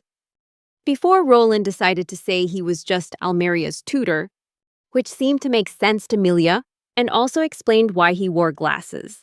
She left looking confident, while all the other staff members also believed his story, making Roland realize he just gained a strange title.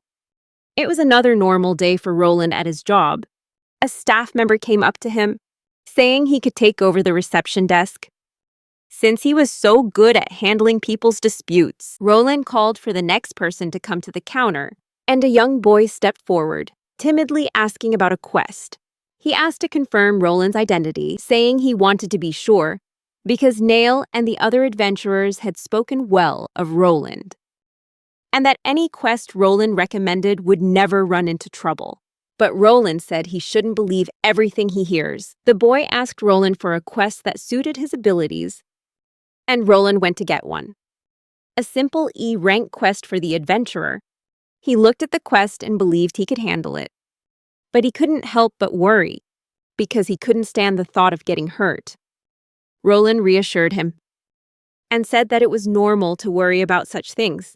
Eventually, a girl walked up to the counter and asked for a difficult quest.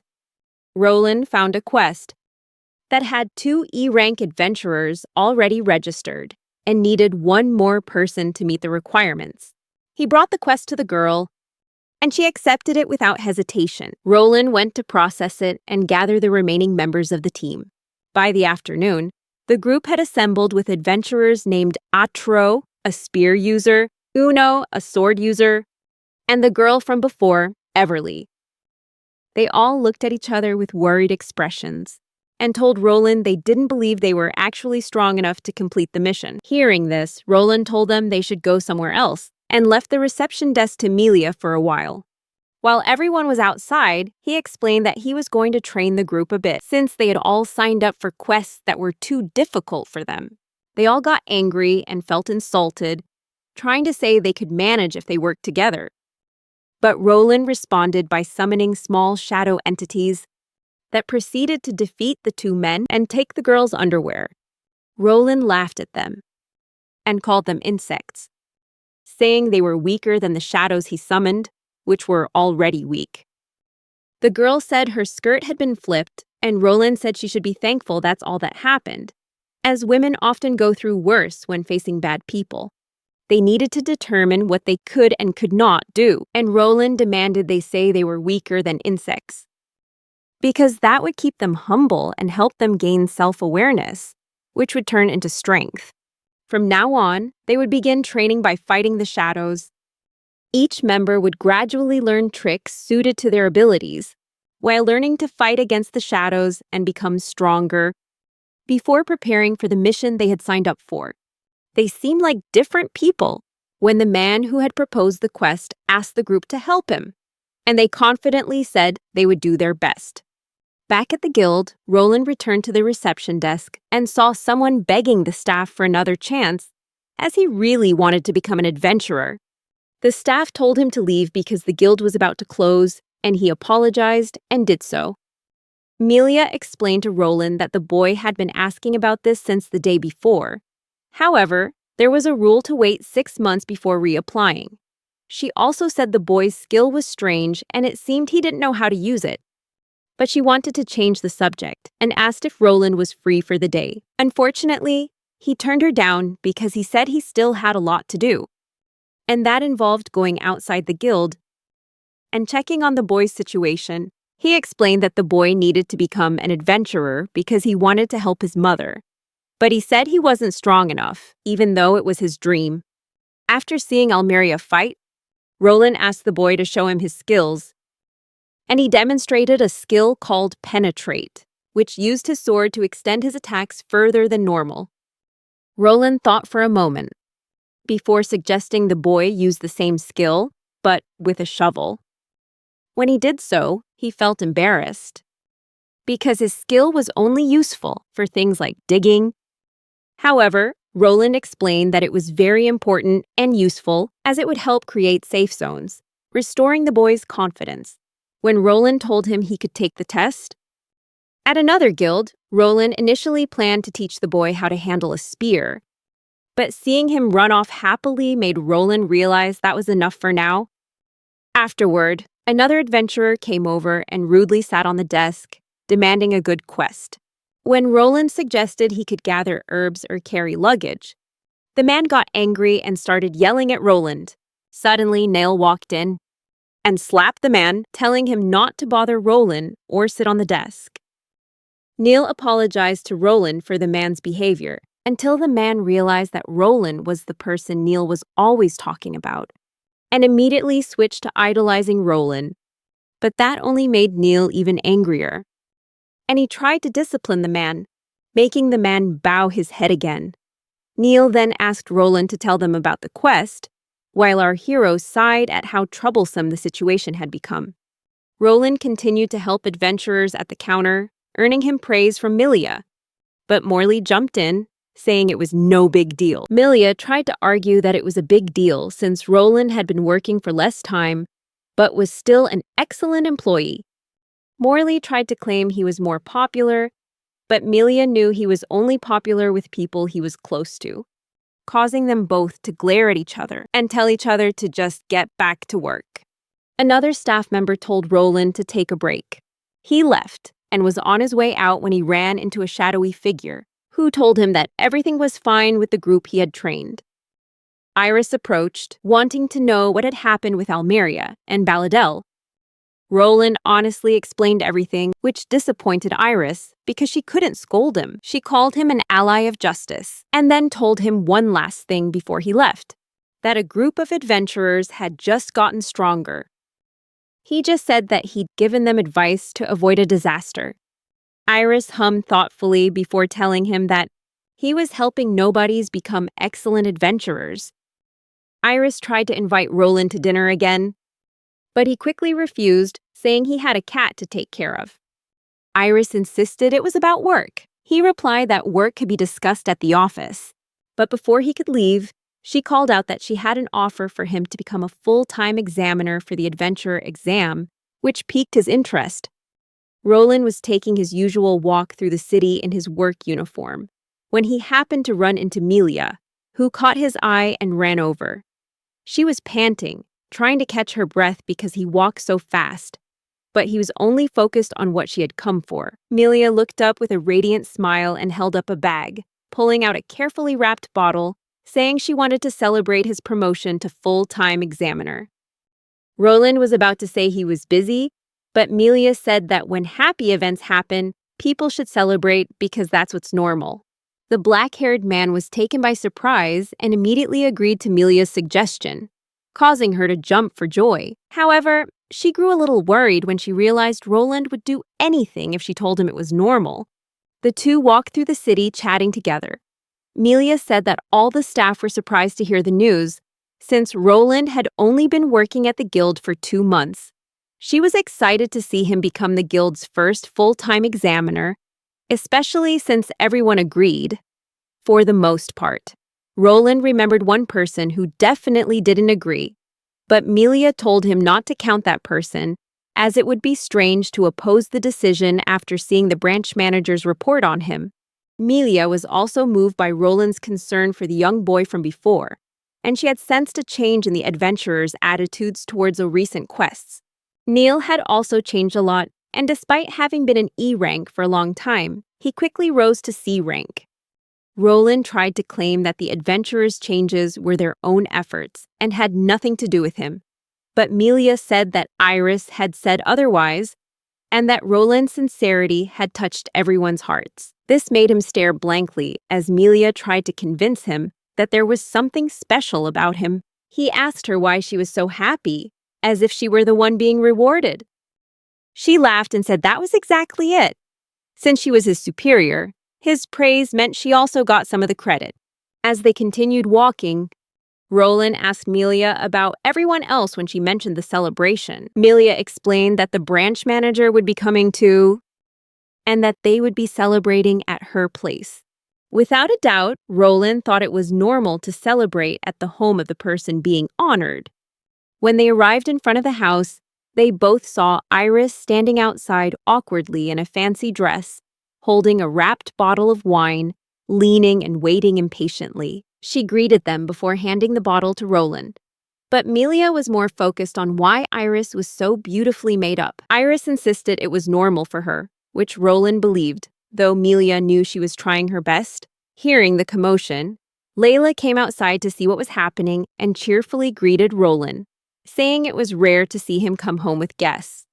Melia greeted her back, and Iris introduced herself as the guild's branch manager, but Layla already knew who she was, which left Iris flustered. Layla turned to Roland and casually asked if the two women were there to have some fun with him, causing Iris and Melia to jump in shock and embarrassment. Roland immediately denied it and set down the wrapped bottles. Seeing the bottles, Layla realized they were having a party and smiled confidently. Melia quickly asked to borrow the kitchen and an apron, which surprised Iris, who asked if Melia intended to enter her castle, teasing her about her bravery. Melia sighed and asked Layla to show her what she could and couldn't use, then went with Layla to the kitchen while Iris watched, remarking that the two seemed to get along well. Meanwhile, Roland and Iris started setting the table, waiting for the food. Melia lifted the pot lid with a look of surprise and asked the demon girl what she was cooking, then took a taste. Melia sighed in frustration because the dish was too delicious, but still tried to say that something was off and needed improvement, causing the two women to start arguing. Melia tried to push Layla away and told her to move aside for a bit. Layla pouted angrily, but then caught sight of Roland and Iris and went over to hug Roland's arm, introducing herself to the branch manager. Everyone decided to start the party early, since it would take some time for Melia to prepare the food. The three of them sat down together at the table.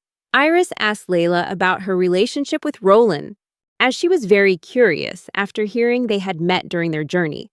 Layla casually replied that she was like Roland's partner, which stunned Iris.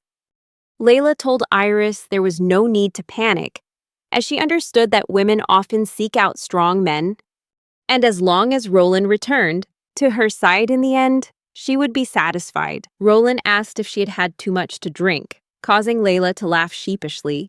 Iris thought about it and finally understood why Roland had turned down her dinner invitation.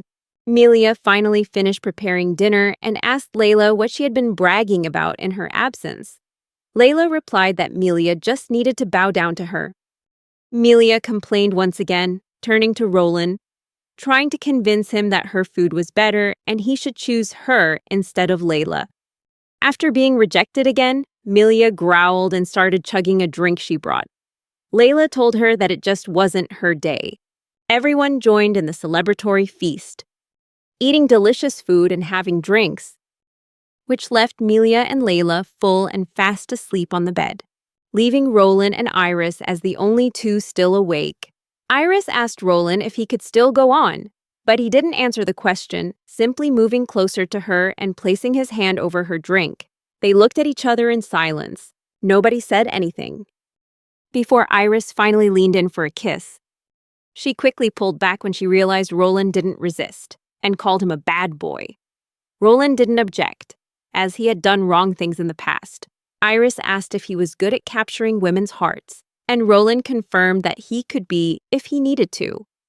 Iris began to crawl on top of Roland. The next day, after everyone had left, Roland was getting ready for work when he noticed Layla seemed sick.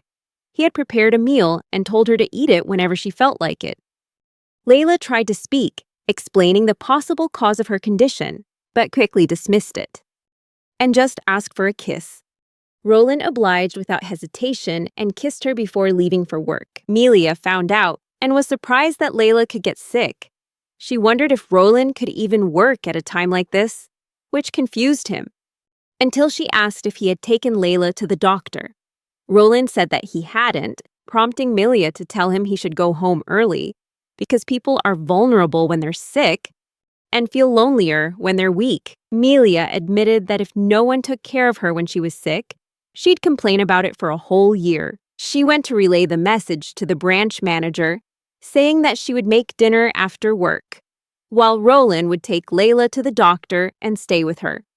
Roland left quickly, walking through the city, wondering what he was going to do, since he didn't think a human doctor could examine a demon. But just as Roland was about to enter the house, he saw that the door was already open. This made him suspicious, and he entered the silent house on high alert. He slowly advanced into the bedroom, only to find Layla wasn't in bed. Her clothes were still on the bed, while the other dress she usually wore was gone, meaning she had just changed. Roland could feel the bed was still warm, so Layla couldn't be far, and it was unlikely she went shopping since he surely would have seen her on his way back. He noticed traces of magical power on the bed, making Roland wonder if the survivors from the Demon Lord's army had discovered she was alive, or if Layla had regained her powers. But he decided the first possibility seemed more plausible, because if Layla were truly powerful, he would have noticed right away. This meant she was still wearing the collar. The magical power seemed to be heading south, and Roland followed it, taking off his glasses. He noticed that it was heading towards the kingdom of Badenhark or the kingdom of Jorovensen. It passed through the city and into a dense forest, stopping in a certain area. As Roland looked up and took a moment to sense the energy, he quickly found it. Roland approached the place where he felt the strange presence and called the person out. A dark elf girl appeared, smiling and saying she was wondering who had been following her, only to realize it was a human. Roland wasn't frightened by the news of her race, just sighing as he confirmed that it was just a dark elf, which made the girl look offended. He told the dark elf that Layla must be safe and demanded she return her to him, but she didn't seem to want to talk to him. The dark elf girl had wanted to thank Roland for hiding Layla, but he just replied calmly that it was nothing, which angered her again, and she tried to attack. Roland quickly dodged all the attacks while telling her she should be on her guard. The girl laughed and said she wouldn't be easily fooled by a human's trick. But there really was something behind her. Roland had summoned small shadows to attack her. The girl was surprised and bewildered to see a human who could use 4th-level magic. He explained that Layla had taught him and called the dark elf inferior to a human, making her even angrier. As Roland summoned more shadows, the dark elf said that the maximum number should only be 6, and wondered if the shadows had their own consciousness based on the way they moved. Roland simply said that he was controlling all of them. The girl angrily slammed her blade into the ground, causing the shadows to flee in fear, but she didn't see Roland approaching, and simply tap her on the forehead, sending her flying into a tree. Roland looked over and saw Layla, but the dark elf was about to wake up, so Roland decided to use a bit of magic to stop her from interfering. After doing so, Roland went to Layla's side and dispelled the magic that had been cast on her, causing her to slowly wake up and dazedly ask why Roland was there. She explained that her subordinate was asking a favor of her, and that it would be faster for her to explain, wondering where the girl, Rosie, had gone, since she was supposed to have carried her while she was in a deep sleep. Roland called Rosie over, and Layla realized that the dark elf was under a true nightmare spell and was acting like a dog. Layla found it amusing, but Rosie was still her subordinate. Rosie wanted Roland to dispel the magic. And he did so. Rosie dazedly wondered why she had been acting like a dog, while Roland asked if she had fun. However, Rosie got angry at his words and drew her weapon until Layla told her to stop, saying she wouldn't let anyone touch her husband. The dark elf girl was confused, as she didn't understand what the word husband meant, so Layla explained that she shouldn't underestimate this man. Layla said that she couldn't even last 30 minutes against him and had surrendered after just 10, shocking Rosie because the time was getting shorter and shorter. Suddenly, Roland jumped in and said that Layla didn't even last 5 minutes the first time, flustering Layla, who lightly slapped him, asking him not to mention that in front of her subordinate. Layla explained to Rosie that she had accepted Roland and vowed to devote herself to him, but Rosie still felt she couldn't accept Roland. Getting back to the point, Roland asked Rosie why she tried to take Layla away. And with a nod from Layla, Rosie began to explain. She had found Layla's body and immediately realized it was a fake because it didn't have the mole on her butt. Layla laughed and said she didn't have a mole like that, but both Rosie and Earl Inn agreed that there really was one. Rosie continued, saying that after several months had passed, some members of the demon army had proposed attacking the humans again to avenge the demon lord's defeat. She wanted everyone to know that Layla was actually alive, so the extremists would lose their reason to fight. Rosie even believed that retreating was a wise decision. The person currently preparing to lead the invasion is someone named Corneliu Vazri, a name that Layla seemed to recognize. Humans may think the war is over, but for the demons, it's far from finished. Originally, demons lived on a separate continent called Makai, but one day, they invaded the humans after using teleportation magic. The demons continued to try and seize as much territory as possible until the 7 kings formed an allied force to defend against the main forces, while a special group of heroes would infiltrate the castle and defeat the demon king. However, many demons still lurked around the castle area, which is why a portion of the allied forces still guards that area. Roland told Layla that she probably wouldn't be able to stop them, which she already knew, but still wanted to believe they would listen to her as their demon king. She said that the war the demons started was a mistake, and that Layla wanted to atone for her sins. As her final responsibility as the demon king, Roland promised he would do whatever he could to help her.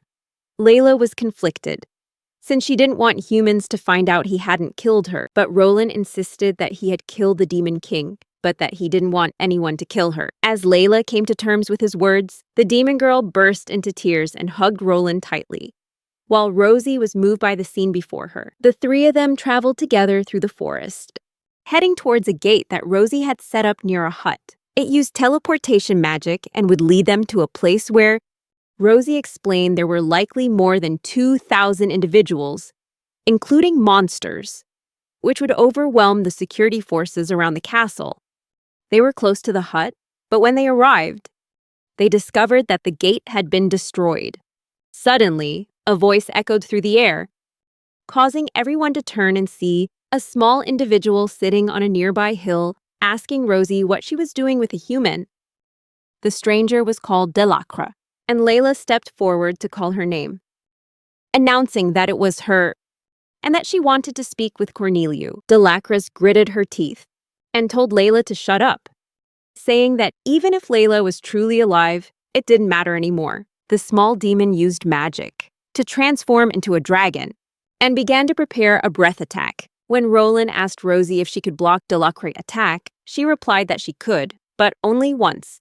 Relieved, Roland then asked her to protect the useless woman, Layla, which offended both girls, even though it wasn't entirely wrong given the situation.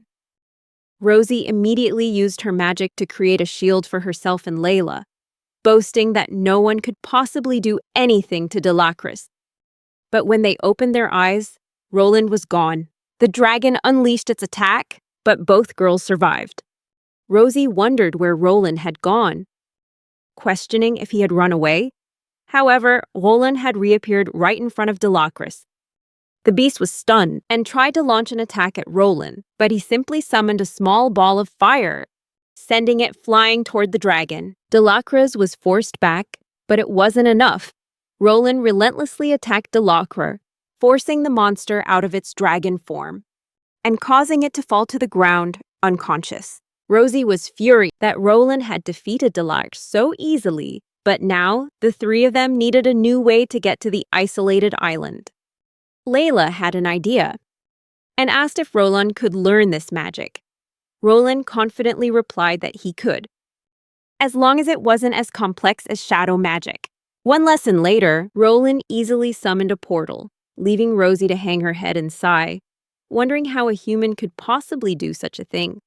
She lamented about how hard she had trained to learn magic, and Layla tried to comfort her by saying that Roland was just a man more talented than even the demon race, which seemed to ease the dark elf's mind a little. When it was time to go, the three of them held hands, as Roland chanted the spell and teleported them to their destination.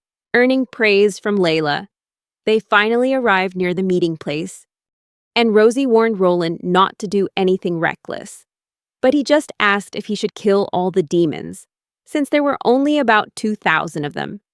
Rosie laughed and told him he could try if he wanted. Layla told the dark elf to stop, insisting that Roland wasn't joking. But that only left Rosie feeling confused.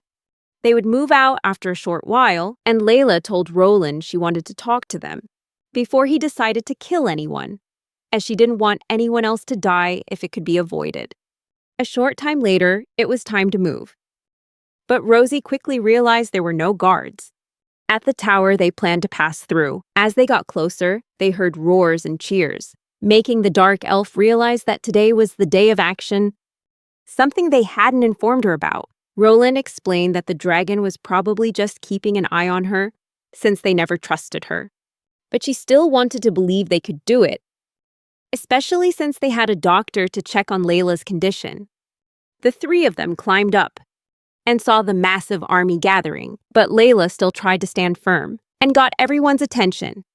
Announcing that she was still alive, Rosie tried to support her, and everyone started to cheer, as Layla apologized and said they should stop their revenge and return to Makai, leaving all the demons confused, because no one believed that the real Layla would say such a thing.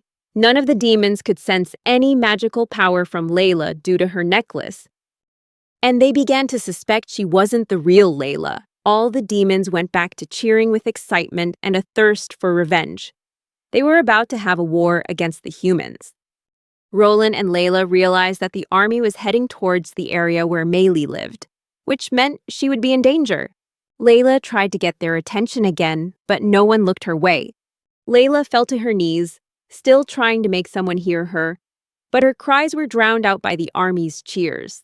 The demons in the army roared with cheers while Layla and Rosie watched and Roland hid behind a rock. Rosie tried to comfort Layla until she'd had enough and stood up with an angry expression, yelling at everyone not to underestimate her.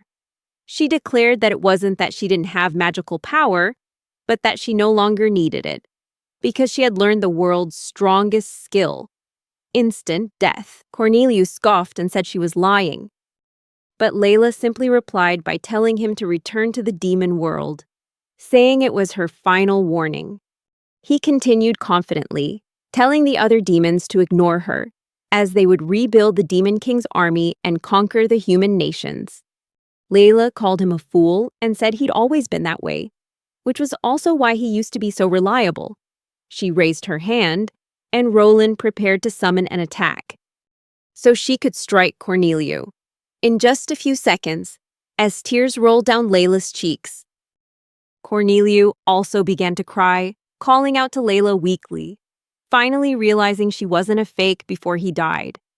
When he died, all the demons in the army wept for his passing. They were confused, not understanding what had happened and why Cornelius' own sword had pierced its master. But with enough whispers and thought, the demons began to believe that Layla was indeed their former leader, all thanks to the magic that Roland had secretly used to help her. Layla stood at the edge of the cliff and ordered everyone to obey her, or they would meet the same fate as Corneliu. Everyone obeyed without a hint of hesitation or complaint. And in time, all of them would be sent back to the demon world through the portal Rosie created. Layla was talking to Roland, asking how he knew what she was thinking. He just replied calmly that it was obvious, since only he could do something like that. She chuckled and said he did a great job substituting for her skill, but that wasn't the priority. Roland remembered that the army should have a doctor and wondered if they were going to return. Layla assured him that the doctors would be on standby in the barracks during this time. Even though his expression seemed blank, he was still worried about Layla's health, which made her try to tease him. But it didn't affect him much. He told her they should go get a checkup, but she suddenly let go of Roland's hand and said she needed to go by herself, leaving him confused as she walked away.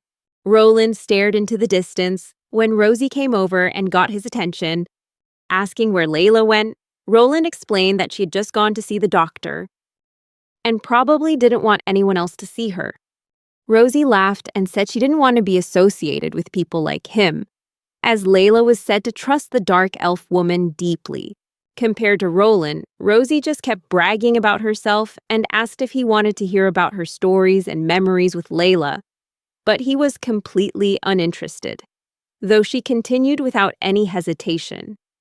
A while later, Rosie finished her story and the number of demons passing through the portal began to decrease, meaning there was only a little time left until everyone had retreated. Rosie was still amazed by Layla's power, believing that the skill she had used earlier was Layla's own power. This led Rosie to warn Roland that he should be careful not to let Layla get into a bad mood. She also mentioned that he might get killed since he was of no more value to her, but Roland just looked at Rosie with pity.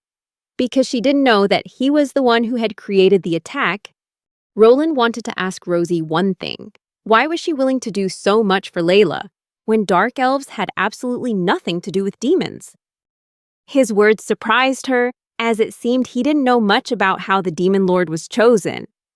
He already knew that the Demon Lord wasn't chosen through genetics, but despite that, Rosie explained that Layla was still the daughter of the previous Demon Lord and had become the Demon Lord herself. Layla had always shown exceptional talent since she was a child and allowed no one to object when she became the Demon Lord, leading Roland to believe that others who aspired to the position must have held grudges. Rosie, with a gentle expression, admitted that she and many others would also sacrifice themselves for Layla. There was one more thing Roland wanted to ask, which made Rosie wonder if he was a liar. But he went on to ask who had ordered her to do all those things. If she were like the moderates, she would have stayed with the others in the demon world and considered Therotical's actions as merely something to take note of. He asked her the purpose of going through so much trouble to find Layla and inform her about the rebellion. Rosie replied that she was simply following the orders of Layla's father, the Great Lord. She had informed the Great Lord of Layla's condition, and he had told her to tell Layla about the rebellion, as she would likely try to stop it. This made Roland realize that Layla's father couldn't just sit back and let the extremists die for nothing. The dark elf girl said it was surprising that Layla had become so helpless, but fortunately, there was a reliable man by her side. Hearing these words, Rosie felt confused and said that those were just Layla's words, but Roland changed the subject and said it was time to check on Layla. They arrived at the camp and asked the doctor about Layla's condition, but the old woman just told them to go and see for themselves. Roland and Rosie entered the building and saw Layla lying under the covers. Feeling embarrassed about her condition, Layla was uncomfortable explaining things with Rosie there, so Roland pushed the dark elf out. After a moment of hesitation, Layla told Roland that she was just testing some new recipes a few days ago and did a lot of taste tests, only to discover that the ingredients were bad. Roland asked Layla if she was slow on the uptake, which made her even more flustered. But all Roland knew was that he was happy to see her safe. Layla was confused as to why only she got poisoned when they both ate the same dish. Roland explained that a little poison wouldn't affect him, as he had been trained to withstand it. She felt unintentionally offended, thinking he was saying her food was poisonous, but he confirmed that it was. Even so, Roland patted her head and said that she didn't need to worry when talking to him, and that she could try out new recipes again, which made her feel warm inside. Before he could kiss her, Rosie and the doctor entered the building. The old woman gave Layla some digestive medicine for her stomach. Before everyone left, the dark elf said she would be returning to the demon world for a while as she had something to do. Roland and Layla finally returned home. Roland knew he would have to apologize to Iris for being absent for a day. Layla suddenly spoke up, saying the doctor's diagnosis wasn't what she had hoped for, and shyly asked Roland what he would do if she were pregnant. The question caught him by surprise, but he understood why she asked, since the two had become very intimate with each other. Layla admitted that she would be very happy to have a child with Roland. He replied that when that happened, they would still aim for a normal life with the child. Meanwhile, a knight named Elvie knelt before King Randolph, thanking him for accepting the request of a small nation. The old king said it was the right thing to do, as she was a friend of Almeria's and came from a line of knights who fought brilliantly in the war against the demons. They were making a deal for the prosperity of both nations, trying to arrange for Almeria to marry a man named Fabian, though Randolph didn't think his daughter would be happy with the situation. He hoped that she wouldn't throw a tantrum and lock herself away, which made him think of asking for Roland's help. But he couldn't rely on the black-haired young man every time a situation involving Almeria came up. With an indirect apology, Randolph felt as if he had gotten himself into a troublesome situation that required Roland's help. The next day, Roland returned to work as usual and was reviewing various requests sent to the guild with Melia. At one point during their work, something was weighing on Roland's mind, and he decided to ask the girl for her opinion. He didn't hide the truth, but he lied and said he heard it from a friend. Roland explained that his friend's lover said she would be very happy if she got pregnant. And upon hearing that, his friend wanted to hug her. Roland wanted to know why he would feel those emotions. Melia slammed her hands on the table and explained with excitement that it meant his friend was definitely happy and in love, which made her think happily about the couple. Melia then went back to reviewing the requests and changed the subject when she found one she thought was suitable for Roland, as it involved a client who was having trouble with their plundered orchard. They finished sorting all the requests, and Roland went to investigate that one, borrowing a horse and taking Layla with him in her cat form. The orchard they were heading to had fruits called onatsu, a yellow fruit that was both sweet and sour. Roland was confused as to why Layla was asking about them, until she said she had an emotional attachment to this mission because those fruits were used to make one of her favorite foods, onatsu pie. Roland tried to reassure her that many people sell these fruits. As they traveled down the road leading to the orchard, suddenly, a giant gorilla appeared from the trees surrounding them. But neither Roland nor Layla were worried, as both were preoccupied with thoughts of the onatsu fruits. Roland began to slash at any monkey that tried to get near them. The two speculated that someone had been stealing the fruit from the trees, but they weren't sure what the thieves were doing with the fruit, so they decided to apprehend the people responsible for this crime. When they arrived, Roland introduced himself to the couple, who explained that they were just a husband and wife living in Field's End, making a living from their orchard's income. They knew that if the thefts continued, their livelihood would be in danger. Roland was saddened by the situation, mainly because the culprit was robbing the couple of their normal life. Hogan, the husband, wanted to find the thief himself until he realized it might be too dangerous for him, which was a wise move. The wife noticed Layla, who was sitting on the floor, staring intently at a plate of onatsu on the table, and asked Roland if it was okay to feed the cat onatsu. Roland replied that they were actually her favorite. In the end, Layla got to have a few pieces while the three of them continued their discussion. In addition to the thief being able to climb the fence, Hogan recalled that the footprints were the size of an adult's, and that there was also drool on the trees and the ground. The thought of a grown adult drooling everywhere left Roland confused about who or what could be stealing the fruit. But Hogan interrupted his thoughts to ask how much they should pay for the job. The dark-haired man explained that the fee varies depending on the mission's rank, and this particular job would likely be a C or D rank. However, this news made the couple hesitate, as it could mean a hefty fee. Layla, however, seemed to have an idea and got Roland's attention, saying she had a feeling she knew who the culprit was, which reminded them both of all the giant gorillas they had killed on their way there. He explained to the couple that their orchard probably wouldn't be raided anymore if the gorillas were, in fact, the culprits. Roland still wasn't sure if it was those monsters, until Hogan's wife said she had seen them at night. Roland decided to take her outside to see the gorillas' bodies, further confirming his suspicions when she recognized them. Roland admitted that he was the one who had defeated the gorillas. But he knew that didn't mean it was over. Layla told Roland that giant gorillas are forest dwellers. So Roland decided to check the nearby forest to see what was going on. They headed into the forest, with Layla speculating that the monsters might have come from the woods due to a food shortage. Upon entering the forest, they noticed it had very few fruits and nuts. Confirming the food shortage theory, the monkeys in the forest looked thin and very wary, and were unlikely to attack the two of them. But the creatures seemed untrusting. Then, a loud noise echoed through the forest, and Layla recognized it as an omnivorous monster. They spotted its head peeking out from the trees. The horse got spooked, so they had to go investigate on foot. Realizing it wasn't just stealing the gorillas' food but was also eating the gorillas themselves, Layla wanted to use her skills as a demon queen.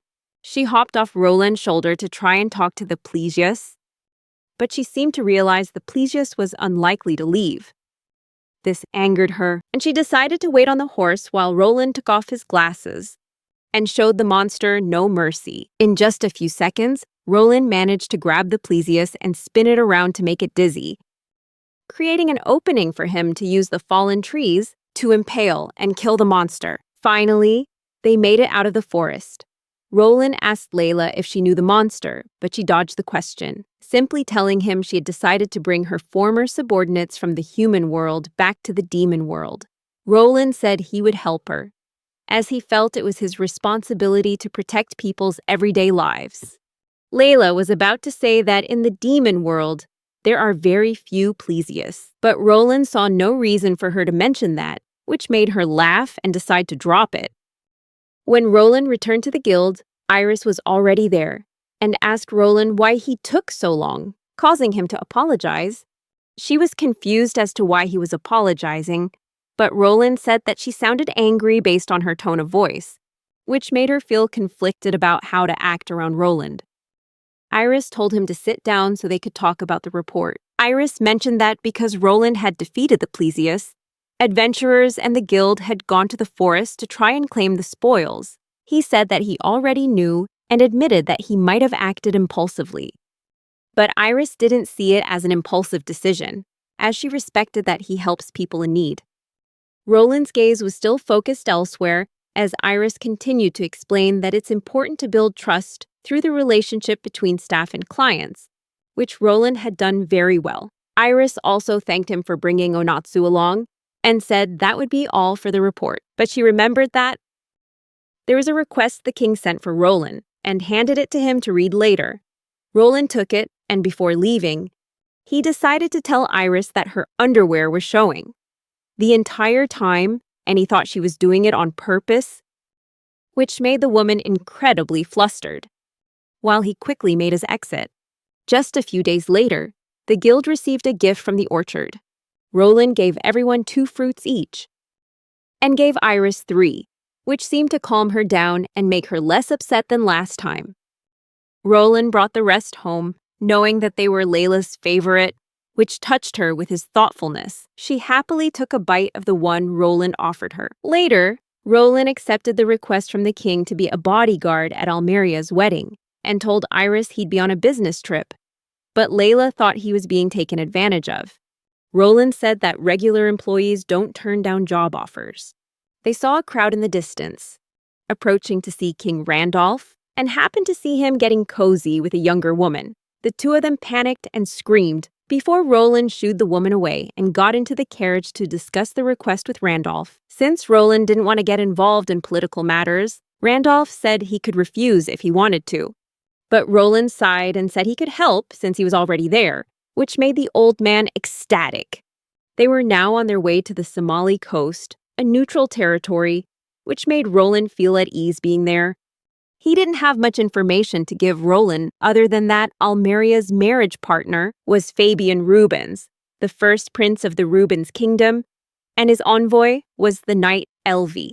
Roland recognized the name Elvi and knew that the Rubens kingdom was the second most powerful force against the Demon Lord's army, and that Elvi was part of his party before they defeated the Demon Lord. As Elvi was like a sister to Almeria, Randolph didn't have the heart to refuse her, and he knew that if the marriage was successful, they would form an alliance, as long as Almeria didn't refuse. Roland noticed that Randolph was slowly shedding his image as a doting father, asking him if he could stop flirting with the woman from before, as they were being loud from a distance. This made the old man laugh, as he knew full well, and was doing it so his men wouldn't get bored during the trip. Finally, they arrived at a small town to rest for a while, and Randolph decided to introduce the knight commander, Gregor, to Roland. The commander laughed when he learned that Roland had introduced himself as a guild employee, prompting Roland to ask the old man who else knew he was there. Randolph replied that until he met Gregor, only the king knew. Roland asked Gregor if he hadn't recognized him in the king's carriage, explaining that the king himself had summoned him. But in the knight's eyes, Roland should have been seen as a suspicious character. Layla jumped in to insult the knights, which offended Gregor, and he immediately drew his sword. But Roland stopped him, preventing him from drawing his weapon, saying that if he were an assassin, the king would have been dead long ago. Layla once again started mocking the knights. But Roland couldn't take it anymore, simply stuffing her into a bag and tying it shut to stop her from talking. Randolph told Roland that they would let the matter slide, and he told Gregor that Roland could be trusted because he was Almeria's tutor, causing Gregor to immediately apologize and change his attitude. In the evening, they were to hand over command to Roland, but everyone seemed to accept it upon learning that Roland was just Almeria's tutor. He told everyone to split into groups of 10 and arrange themselves around the carriage, with 2 messengers in each group. Gregor asked him what he should do, and Roland told him to go on foot unless he wanted to ride a horse, to be a messenger. They set off, and Layla rode on her horse next to Roland, feeling that the scenery was much nicer without the knights so close by. She jokingly asked if he wanted to join her army, because with him by their side, they would have surely won more battles. But Roland just joked back, saying she should be careful with him as he was stronger than her. Although she pouted, Layla still had the last word, saying that they would have an army of demons once they were blessed with a child. Later, after they had set off, one of the groups Roland had created reported an attack by a group of bandits, whose numbers quickly grew to nearly 100 men. Roland told the messengers to have the other groups form a tight formation while he went to scout the area. Layla was impressed to see the knights still doing their jobs well, even though she thought they were terrible. Roland went over, taking one of the knights' weapons and cutting down several bandits. He told the knights to hold their formation and teach the bandits that they couldn't be underestimated, motivating everyone. Roland would deal with the one who seemed to be the leader. This person didn't seem worried at all until Roland told him to pay attention to the enemy.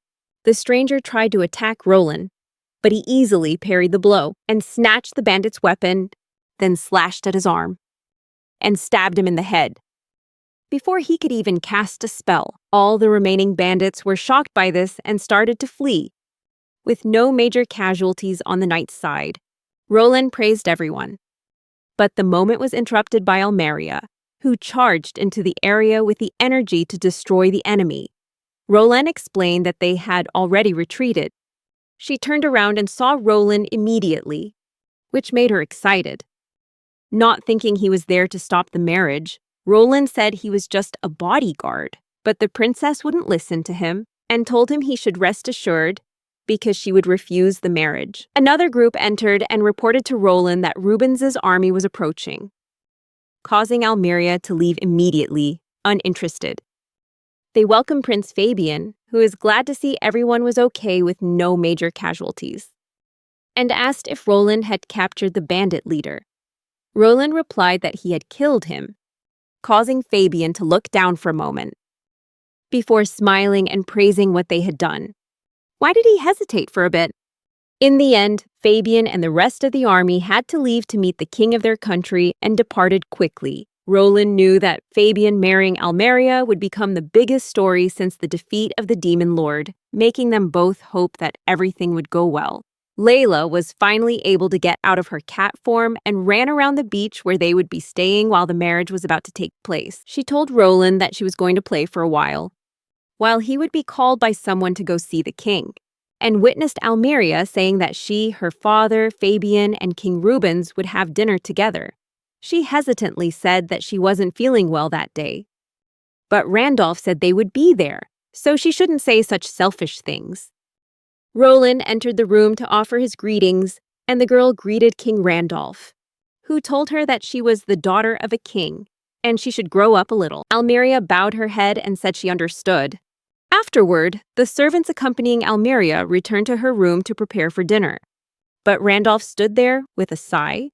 He seemed worried about what was to come, as the girl would have to meet the prince alone the next day. Elvie entered the room to greet them, and she greeted King Randolph, who told her she didn't need to be so formal with him. She was there because she was worried about Almeria. As a member of the Haydens family, she had a great responsibility in bringing the two families together. Elvie turned back with a smile to see where Almeria was, but she was only met by Roland's empty gaze and presence, which confused her for a moment, until she got angry and yelled at him, asking where he had been. The girl started to cry and explained that everyone had been looking for him everywhere, and they all thought he had died somewhere. But Roland cut her off, saying that while he knew she had a lot to say, they needed to save it for later, because he had something he wanted to ask first. After some discussion, on the beach, a lady in an extremely elegant dress was looking out at the sea. Roland walked out and asked if she thought the view was beautiful, catching her attention and asking her to confirm that she was Prince Fabian's secretary. She recognized him as the commander of Farron's royal guard, and he asked if he was bothering her, trying to be charming and subtle about his plan. The girl said that he wasn't. He told her he was just taking a walk, hoping to see something, and that he'd finally found it. This made her laugh and ask what that was. Roland had taken her to dinner, and they had a wonderful time laughing together. But the day had to come to an end. Eventually, they walked through the quiet streets together, and Lenora felt happy because this was the first time a man had ever asked her out like this.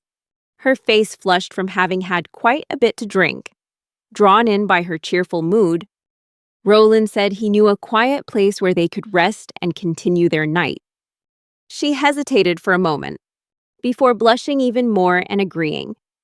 Meanwhile, Layla was sitting alone on the beach, crying because she felt so lonely after Roland left.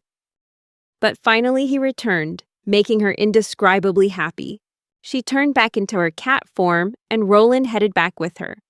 She explained that she'd been so excited by the beach and the waves that she hadn't noticed when he left so quickly, which made her feel very lonely. Eventually, they arrived at the room where they would be staying. Layla excitedly jumped onto the bed, letting out a sigh of relief to finally be able to lie down. Roland looked out the window, knowing it was time for a certain event. He used magic to summon a shadow to keep an eye on the event. He knew this situation was similar to what happened with Balder, and it seemed he couldn't easily cut ties with the people he knew. Meanwhile, Almeria was having a private meeting with the prince, and he asked if she was tired and wanted to rest. She reluctantly agreed. They sat at a small table and began to eat and drink. Fabian offered her some pineapple juice, and Almeria just nodded silently. This made the boy tense up as his face darkened, because he knew Almeria didn't look as interested as usual. Her attitude clearly showed she felt forced to be with him. Fabian tried to smile, though his eyes were filled with rage, because he was furious that she seemed to look down on him, just because she was a hero. He usually didn't forgive women who didn't admire him, but this time, he found the situation more interesting. He watched her drink, wondering what Almeria's face would look like when everything went according to his plan. She noticed his stare and asked why he was doing that. Fabian lied, saying he was captivated by her beauty, then quickly changed the subject and asked her how she liked the drink. Although Miria remained cold, she said it wasn't bad.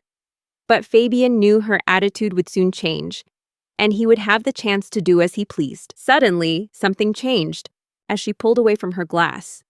Fabian called for her attention. Almeria looked at him and said his name, with a hint of unnerving respect. He took her hand and asked if she would agree to marry him and become the next queen of the kingdom. With lifeless eyes, Almeria agreed, and Fabian happily said they should inform his father during the upcoming luncheon. Almeria seemed to agree as well, but it was clear the decision wasn't her own. The prince gave a wicked smile, believing the princess was now in his grasp and he would finally make the hero, who had no interest in him, do his bidding until he was satisfied. However, a small sound startled him, thinking it was the floorboards creaking, but it was actually the sound of the shadow Roland had summoned leaving. Fabian returned to the villa and greeted his father. Fabian said that everything was going according to plan. King Rubens sneered and said that with this, the kingdom of Farand would fall into the hands of the Rubens family. They both eagerly awaited the luncheon. The luncheon soon began. All 4 members of the royal family sat and ate, while the others stood to the side. King Reuben started a conversation and asked his son about his morning stroll with the princess. Both Fabian and Almeria stood up from the table side by side, and Fabian announced that he had something to report. He said that he had proposed to Almeria, and she had accepted, causing the entire room to erupt, in shock and disbelief. Fabian's father told everyone to calm down, while Fabian moved in to kiss Almeria. But she whispered something. He moved closer and asked her what she had just said, until Almeria suddenly punched the prince in the face, saying she had told him not to come any closer. He went flying across the room, his clothes stained with food. But what confused him more was that Almeria had broken free from the trance he had put her under. Fabian looked at her in surprise, wondering why the love potion wasn't working, because he'd heard it was supposed to last for several months, if not a whole year. The prince looked around, searching for who might have ruined his plan. And just then, he saw Roland, who was smirking. This confirmed Fabian's suspicions. King Reuben stepped forward and asked what was going on, but Fabian tried to claim that Almeria was the one who hit him first. Almeria shot back that it was because he tried to force a kiss on her. She called him several unsavory names, but Elvie stepped forward, telling Almeria to calm down. Since they didn't yet understand the full situation, Almeria explained that the prince had tried to kiss her against her will, but Fabian denied it, saying she had said things earlier that proved she consented. The argument went on until Roland stepped forward, saying that he would explain everything, which surprised Randolph, who didn't think Roland knew anything about the situation. Roland said that after Almeria returned from her date, she seemed to be in an intoxicated state, so she likely didn't remember the proposal. Therefore, he helped her sober up so she could attend the luncheon without any issues. Fabian objected, arguing that there was no way Almeria could be drunk since she only had juice. But Roland knew better and said that the prince had done something to rob the princess of her ability to make her own decisions, enraging Fabian with the accusation.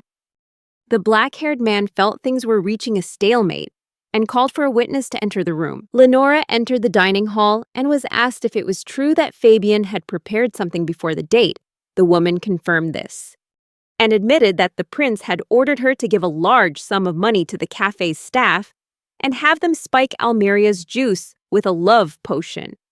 Fabian started to panic, trying to scream for Lenora to shut up, but it was too late as everyone turned to look at him with disgust. The prince screamed at Lenora, but she retorted and asked if he even remembered her name. Fabian continued to glare at her, but hesitated, unable to answer. Lenora cried tears of anger and said she wanted nothing more to do with a person like him. All eyes in the room turned to Fabian, including his father's, making him feel cornered. In a fit of rage, he screamed that everyone was trying to frame him. But Almeria calmly replied that he was the one who had tried to trap her. Everyone in the room began to feel sorry for Lenora and worry about the fate of her family.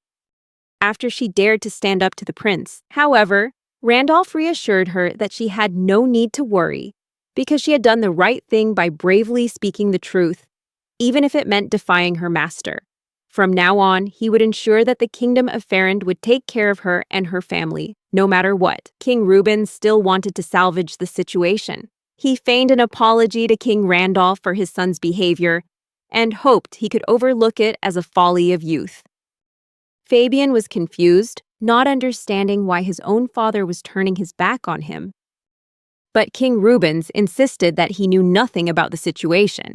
He then continued trying to spin the situation, arguing that while it was regrettable that Fabian tried to force a kiss on the princess, he didn't believe that the princess was drugged and then cured, or that any potion existed that could rob someone of their decision-making abilities. Almeria, as the victim, tried to testify, but King Rubens dismissed her words, asking if she was trying to incite a war between the two nations, causing her to start backing away. Roland had anticipated that the king would be a smooth talker, and when Elvie tried to jump in to defend Almeria, she was also stopped by King Rubens, who said he was expecting great things from her. He also said that the testimony and report came from just one guild member, with no concrete evidence. And he suspected that Roland might be colluding with the princess to frame Fabian. Randolph and Elvie quickly joined the argument, both unwilling to let King Rubens tarnish their honor. As things began to escalate, Roland decided that was enough, and he took off his glasses, mentioning something about a Friday purge, which made King Rubens instantly realize Roland was the assassin he once knew. His demeanor changed immediately, and he backed down. King Rubens quickly retracted everything he had said and tried to pin all the blame on Fabian, hoping to salvage the situation. Randolph said that they were fathers before they were kings, and they needed to take responsibility for their children. Hearing this, King Rubens and his son bowed their heads and apologized for their actions. King Randolph forgave them, but said they would have to atone for this incident. Then he quickly left. Meanwhile, King Rubens remained seated, clutching his leg in frustration. The old king chuckled, pleased that he had brought Roland along, which helped everything go smoothly. However, Elvie and Almeria wanted to ask Roland about the Friday purge, especially after seeing King Rubens panic like that for the first time. Unfortunately, the time had come for Elvie to depart, and she grew anxious, wanting to spend more time with Roland. Elvie kept asking a barrage of questions, from where he lived to whether there was anyone in his heart.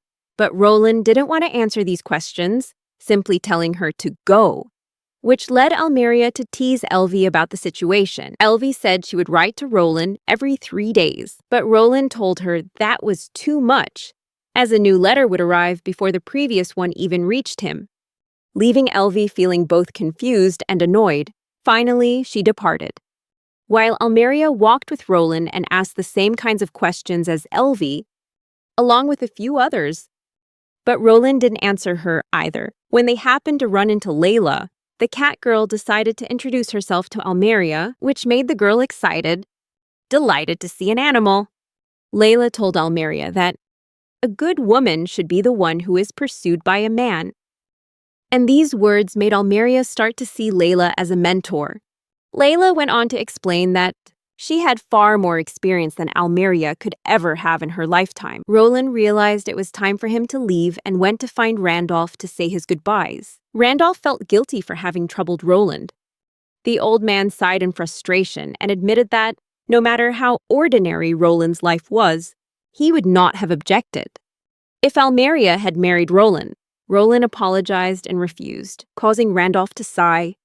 The king said he would just have to produce an heir himself. Roland, not quite believing it, made a bet of 100,000 rin that Randolph would retire at the age of 57. Randolph replied that he would win within the next 8 years, and the one who guessed the age most accurately would be the winner. everyone returned to their daily lives. Layla felt happy that she had met Almeria on good terms and hoped to become friends with the princess. Something she learned from Almeria, because friends were something that ordinary people had. Layla remembered something and asked Roland why he had helped the royal family in the first place when he didn't want to get involved and could have just ignored everything. However, Layla believed that Roland had probably started to see them as friends he needed to care for. This new insight seemed to open up a new perspective for Roland, as he realized that helping others, even if they were connected to the royal family, wasn't such a bad thing. Putting that aside, Layla suddenly wore an angry expression because she knew Roland had slept with another woman the night before. She wanted to make it clear that, while she didn't care what he did with others, she still wanted to be the one woman who was beyond comparison. Layla continued to argue, until she became flustered, while Roland just chuckled softly, pulling her closer and kissing her as they stood on the beach. The next day, Roland went to work, and Melia approached him, saying that someone was watching them, making the adventurers feel like they were being stalked. Roland looked out the window and saw Rosie leaning against a wall, which startled Melia. Roland said he would handle it, and then the black-haired man stepped outside. Roland went outside and asked Rosie what she wanted. She tried to lie, saying she was just taking a walk. But since she was terrible at lying, Roland quickly figured out that she had been watching him ever since he and Layla had their moment. The previous night, Roland asked multiple times, in various ways, if this was her subtle way of asking to join in, which made Rosie flustered. Finally, she had to admit that she was just evaluating whether he was a suitable partner for Layla. Roland told her that instead of sneaking around from the window, she could just come inside the guild to observe. He walked in, drawing everyone's attention, as most had never seen an elf, especially one of Rosie's stature. Roland told her to watch from a distance and not to draw any attention, then went back to Melia to explain the situation, and told her that Rosie might be into him. Melia disagreed, saying that was impossible, since Rosie just seemed to have a sly grin on her face whenever she looked at Roland. Melia went on to explain that when a woman likes a man, she acts in certain ways, and Rosie was showing all the signs, which only made Roland more convinced that Rosie might be falling for him. Melia also advised him that if a woman ever has a crush on you, you shouldn't act annoyed or ignore her, but to treat her with kindness. Come lunchtime, Roland stepped out of the guild hall, making Rosie think he was about to throw away Layla's lunch. But he just sat down, saying he was looking for a quiet place to eat, which made Rosie regret her assumption. Roland told her he wanted to share the meal with her, leaving Rosie flustered. Even though she was happy about the offer, she reluctantly accepted and enjoyed the delicious meal. Before getting back to her mission, watching Roland like a hawk, the dark elf Rosie watched closely as Roland went about his usual workday until Iris approached him and asked him to meet her somewhere next Monday. Rosie immediately demanded to know if they were discussing secrets and if Roland was plotting something. But he simply said he was going on a business trip and asked if she wanted to tag along, which only infuriated her all over again. Later, one of the guild members kept pestering Roland to join them for a drinking party, but Roland was hesitant since he didn't see the point in drinking with people he didn't know. But when the guild member mentioned that drinking parties were a normal way to meet new people, the word normal was all it took for Roland to change his mind.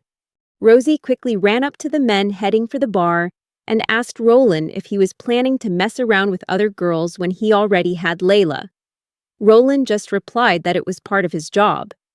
Even so, Rosie decided to keep a close eye on him to expose his true colors. Roland reassured everyone that Rosie was harmless, and the group continued on to the tavern.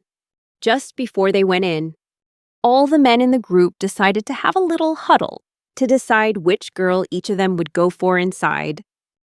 Like some kind of hilarious strategy of conquest, Morley tried to argue that they didn't necessarily have to stick to just one person, but the other two shot him down, saying he couldn't just ignore the rules of teamwork, and that love probably wouldn't find him that way anyway. Finally, the group walked into the tavern, and they all introduced themselves. One of the women, Hilda, asked about Rosie, who was still watching from afar, but Roland told them not to mind her. Two of the women had heard about Roland through Milia, model, and Roland realized that these were the two women that Ryan and Shane had their eyes on. Thanks to his communication skills, Roland had easily steered the conversation between the women, and the two men successfully setting them up with each other. Only Morley was left without a partner. When Roland glanced over, he saw Morley just ogling Diana's chest and decided to just ignore the guy, choosing to drink his wine in silence. After drinking for a while, Roland felt the effects of his communication skills starting to wane as Diana started a conversation with him.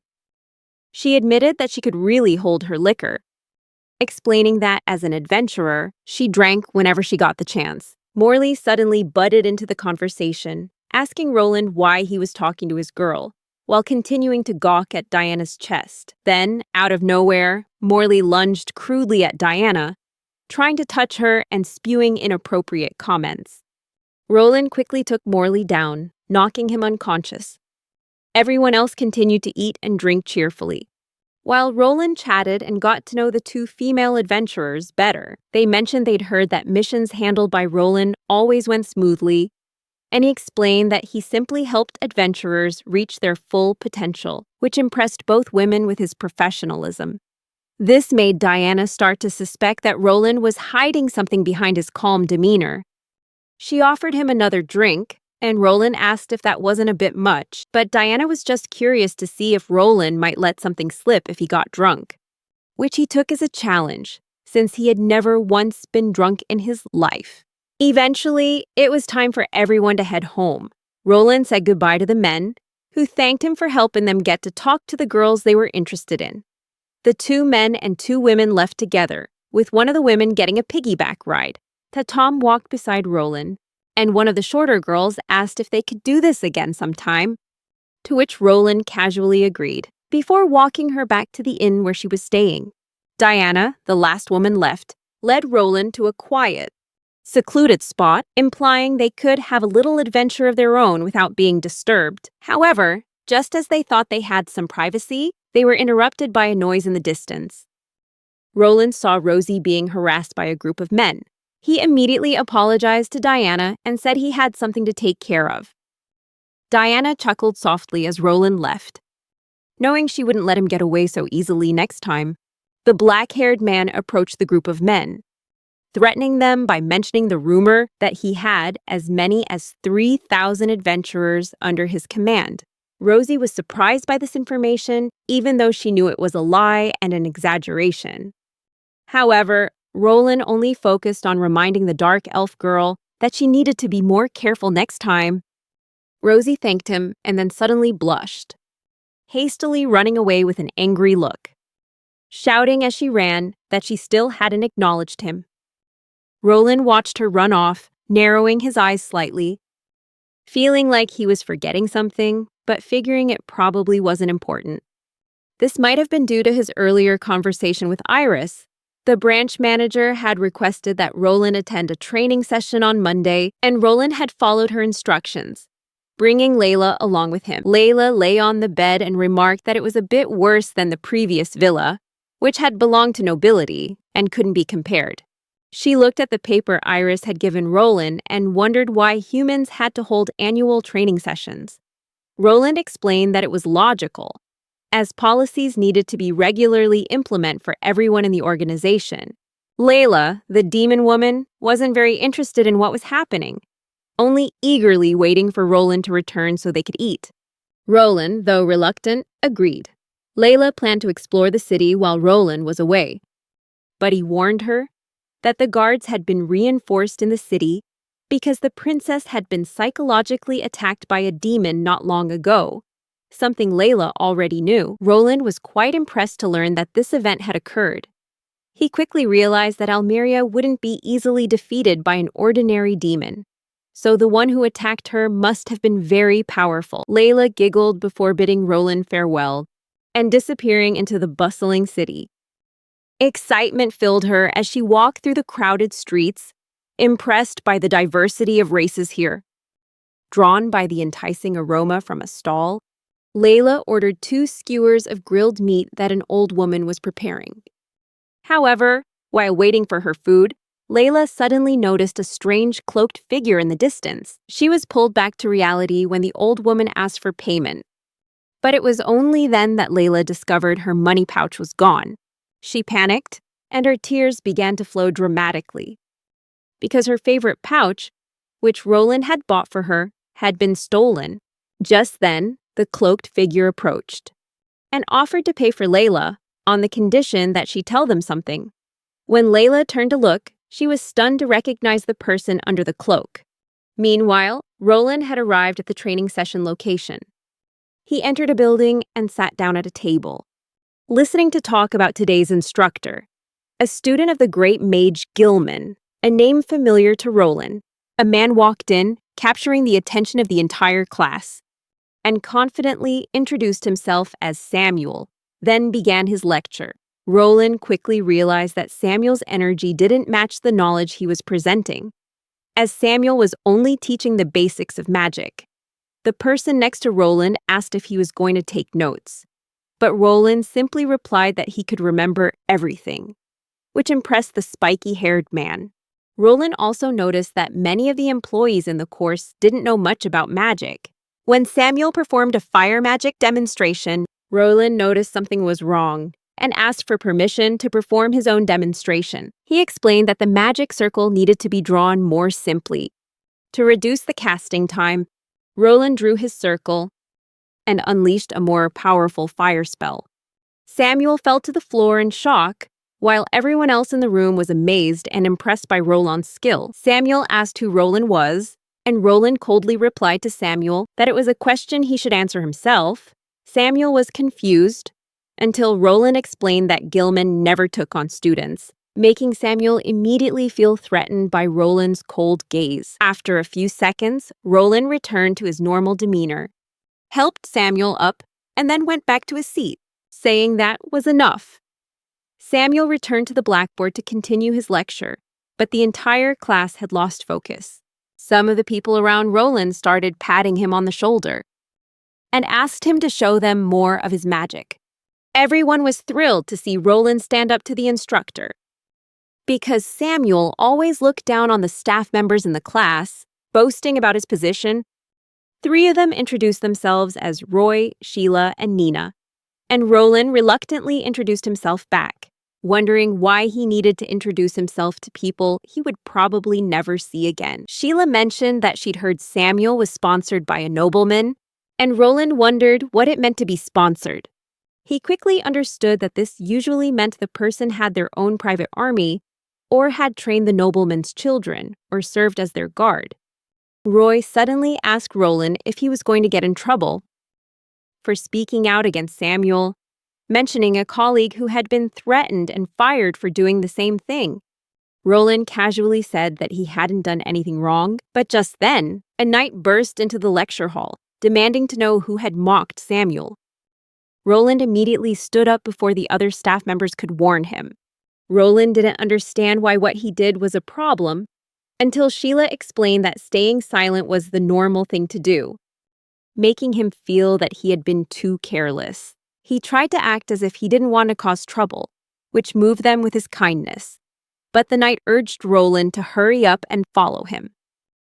When the knight asked for Roland's name, he refused immediately, insisting that a true knight must first observe proper etiquette, which made the knight furious and try to punch Roland. Roland was used to punches like that, so he easily dodged it, but still pretended to be hit, falling to the floor. The knight was confused because he didn't feel the punch connect, but still tried to boast that he had succeeded. Nina rushed over, worried about Roland, who was clutching his right cheek, pretending to be in pain, but he was holding the wrong side, until Nina pointed out he'd been punched on his left cheek. Suddenly, the lecture hall window shattered as a majestic and terrifying presence appeared from outside. It was Almeria, with Layla accompanying her, and Almeria was furious, ignoring Layla's pleas for her to calm down. She believed the knight had punched Roland. The knight, completely unaware that Almeria's anger was directed at him, knelt and tried to introduce himself. Roland quickly warned the knight to run, but he didn't understand. until Almeria slammed her fist into the ground and demanded that he apologize to Roland. The panicked knight hurriedly apologized, and Roland told him to leave, promising that he would handle the situation. After the knight left, Roland asked Almeria why she was here and whether princesses always had so much free time. Almeria told Roland to be quiet and asked about Layla, saying that Layla had led her here after she asked about him. Roland remembered that Layla had been in her cat form when she and Almeria first met, but he wasn't sure where she was now. Almeria explained that she wanted to have dinner with Roland if he was planning on eating alone, which left Roland stunned. He said that he had told her many times not to let her anger control her, but still thanked her for worrying about him. Almeria smiled shyly and asked if she should wait for him. Roland coldly replied that he was here to work and didn't want to be disturbed, leaving Almeria disappointed as she ran out through the window. When he returned home, Roland recounted the entire story to Layla over dinner, which made the Demoness chuckle. Layla remarked that Almeria was very strong, but that she wouldn't have lost if she hadn't been wearing the collar. Roland agreed. Layla also said that Almeria's feelings for Roland seemed closer to love than respect, and wondered why Roland wouldn't accept her. Roland replied that Almeria was still too childish, and that Layla was the closest thing to a perfect woman. This statement took Layla by surprise, and she started to drink more, getting drunk faster. Roland told her to stop drinking, but was interrupted by Samuel at the next table, who was drunk and insulting Roland to the others with him. Samuel drained his cup, boasting about having been taught by Gilman once, while Layla was also finishing her own cup, and started asking Roland when they were going to have children. Finally, Samuel noticed Roland was nearby and challenged him to a duel. However, Layla thought Samuel was talking to her and accepted the challenge. Samuel, captivated by Layla's beauty, asked her to jump into his arms. But Layla suddenly collapsed from drunkenness and accidentally pulled the man's pants down in front of everyone. She then started commenting on how small a certain part of Samuel was. After that, Roland knocked her out, and Roland apologized to the other man for the incident. Roland went to the lecture hall and was talking with his 3 friends from the day before, until someone came in and called for him, announcing that Count Zygmus Constantine was asking to see him. Everyone wondered why Zygmus would want to see Roland, figuring it was probably related to the incident with Samuel the day before. Shayla warned Roland to be careful when talking to Zygmus, as there were rumors that anyone who displeased the Count could be beheaded. Roland kept the advice in mind and went to the room where Zygmus was sitting. With a confident smile, Zygmus began to discuss the incident between Roland and Samuel from the previous day, saying that many people thought the facility was teaching ineffective magic. The Count tried to force Roland to apologize to Samuel in front of everyone, but Roland refused. This angered Zygmus, who drew his sword and pointed it at Roland's neck, asking if he had also killed as many people as him. Zygmus, completely unaware of the number of people Roland had killed, boasted that he had killed 16 people and remembered every single detail. Roland simply pinched the blade between 2 fingers, making it impossible for Zygmus to move. Roland said that Zygmus only heard the voices of the dead because of the hallucinations from his own conscience, and called him a cute fledgling murderer.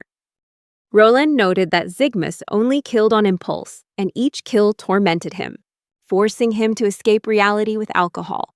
Roland advised Zygmus not to forget the people he had killed, because they would haunt him forever. When Zygmus asked Roland how many people he had killed, Roland simply replied with a question: "How many times have you breathed in your life?" Afterward, Roland told Zygmus to tell Samuel that he was sorry for embarrassing him, but Zygmus changed the subject, asking how much money Roland wanted to join. Roland refused, saying he already liked his current job. Before leaving, Zygmus asked who Roland really was, and Roland just replied that he was merely a guild employee.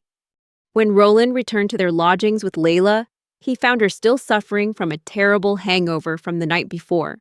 After drinking too much the previous night, Layla was still dealing with her hangover. Roland told her they were going home now, which surprised her. as she felt like she hadn't had enough fun yet.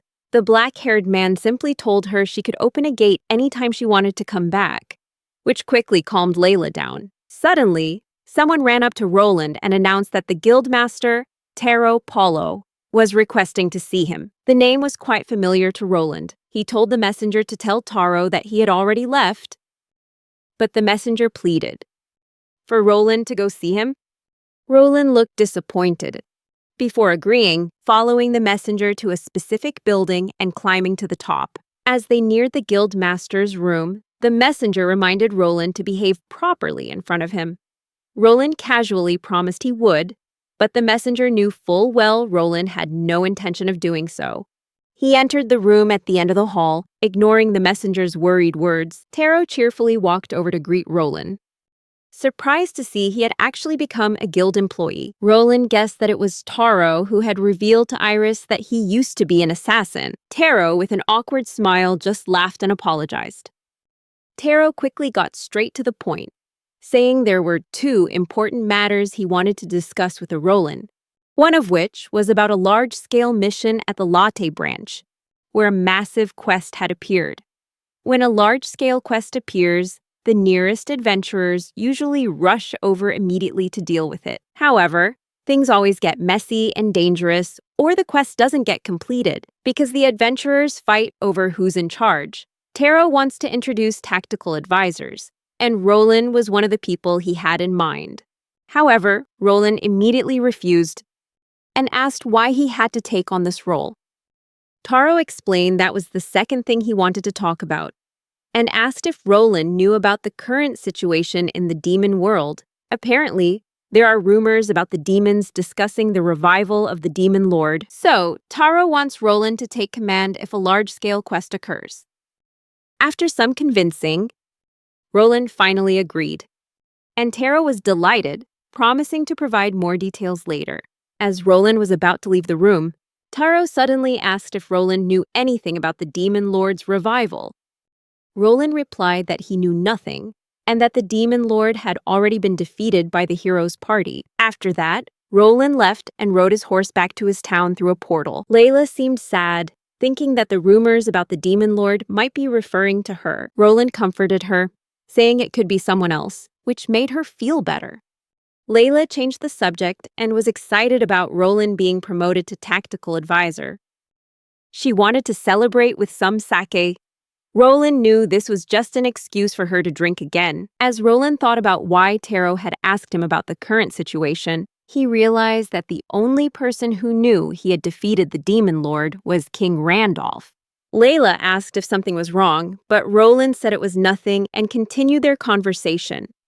She said they should go back to that place for vacation, and Roland replied that she shouldn't lose her wallet next time, causing Layla to complain in frustration as she recalled the incident. The next day, a man named Lenny Conti somehow found his way to Roland's house. He threatened that Roland had to hand over Layla, or he would reveal their secret. This strange man wanted Layla, the demon girl, to add to his slave collection. However, he already knew that Roland would refuse. Lenny asked Roland if he was sure, because he knew everything about Layla and their relationship thanks to his clairvoyant skill.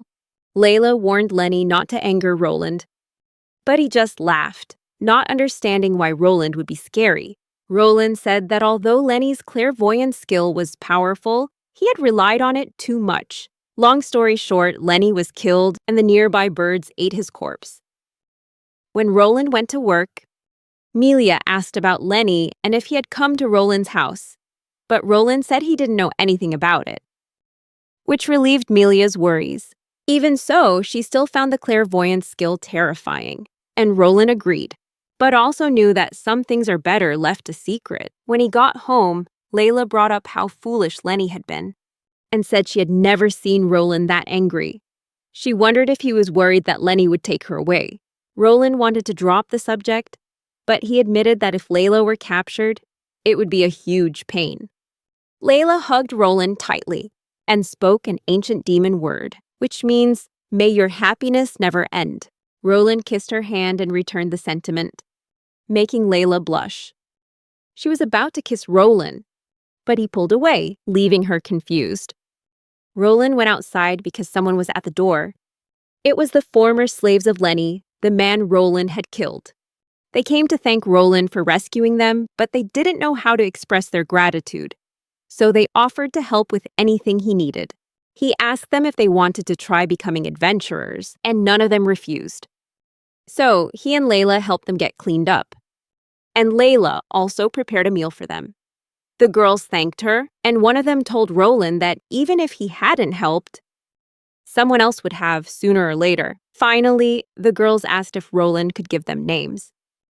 But Layla quickly jumped in and named them Iru, Lian, Sansu, and Sue. They thanked the demoness and called her a married woman, which made Layla very happy. Roland decided to let the girls stay with them for a while and assured them that they would never be treated cruelly again. Even so, he was worried about whether they could pass the adventure exam. Surprisingly, they all passed. Iru had poor combat skills, but a gift for magic. Lian was the opposite, with beast-like traits that made her well-suited as a scout. Sansu possessed the superior strength of a dwarf, while Sue, an elf, was skilled in both magic and archery. Roland wondered why Lenny had enslaved these 4 girls, but he knew that with the right training, they would improve quickly. He wanted them to form a party, but the 4 girls argued over who would be the leader. In the end, they decided with a game of rock, paper, scissors, and Iru won. Once things were settled, Roland told them to accept quests at the counter and to come to him if they had any questions, and the girls excitedly agreed. The next day, they had already completed several quests. The most recent being to guard a field. Roland wondered why they took such a boring quest, when they could have chosen more interesting ones with better rewards. However, the girls didn't seem dissatisfied at all. Instead, they completed it cheerfully and were eager for more. Roland asked Sue if anything was wrong, as she seemed quieter than usual. But she denied it, and Roland went on to find another quest. Everyone in the guild was whispering about the relationship between Roland and the girls, coming up with wild theories just because they addressed him respectfully. Finally, Roland gave them a quest to gather antidote herbs, a task with no limit on how many they could bring back, and they quickly set off. Amelia was impressed that Roland had given them another quest. He knew that if he kept giving them small quests, they'd get bored. However, the girl asked what he was going to do with the other quest Iris had assigned. Luckily, Nell and his party walked in, and Roland knew they were the perfect people for the job. When the girls completed the quest and received a huge sum of money, they were astonished and invited Roland out to celebrate. They fought over who would get to sit next to him, but Melia distracted them with the idea of buying cute outfits to surprise Roland, causing them to immediately dash for the door. Sue stayed behind for a moment, intending to ask why Roland had given them a quest with such a high reward. But in the end, she decided to just thank him and left. Melia teased that Roland's cover had been blown and reminded him to finish his work before the girls got back. And he agreed. Meanwhile, Nell and his party were on the sewer cleaning quest the girls were supposed to have done earlier. Nell's teammate complained about the smell, but Nell told him to stop whining, as it was a quest from Roland, and they shouldn't let success get to their heads. Another workday brought unexpected situations for Roland. A staff member called him over to meet someone who wanted to become an adventurer. The person hadn't written down their reason for joining. When she pulled down her hood, her beauty stunned everyone in the guild. She introduced herself as Candy Minert. Roland was unfazed by her appearance and asked for her reason for becoming an adventurer. Candy replied that there was no need to explain, as it was obvious she needed money. Roland took out a crystal to measure Candy's magical power.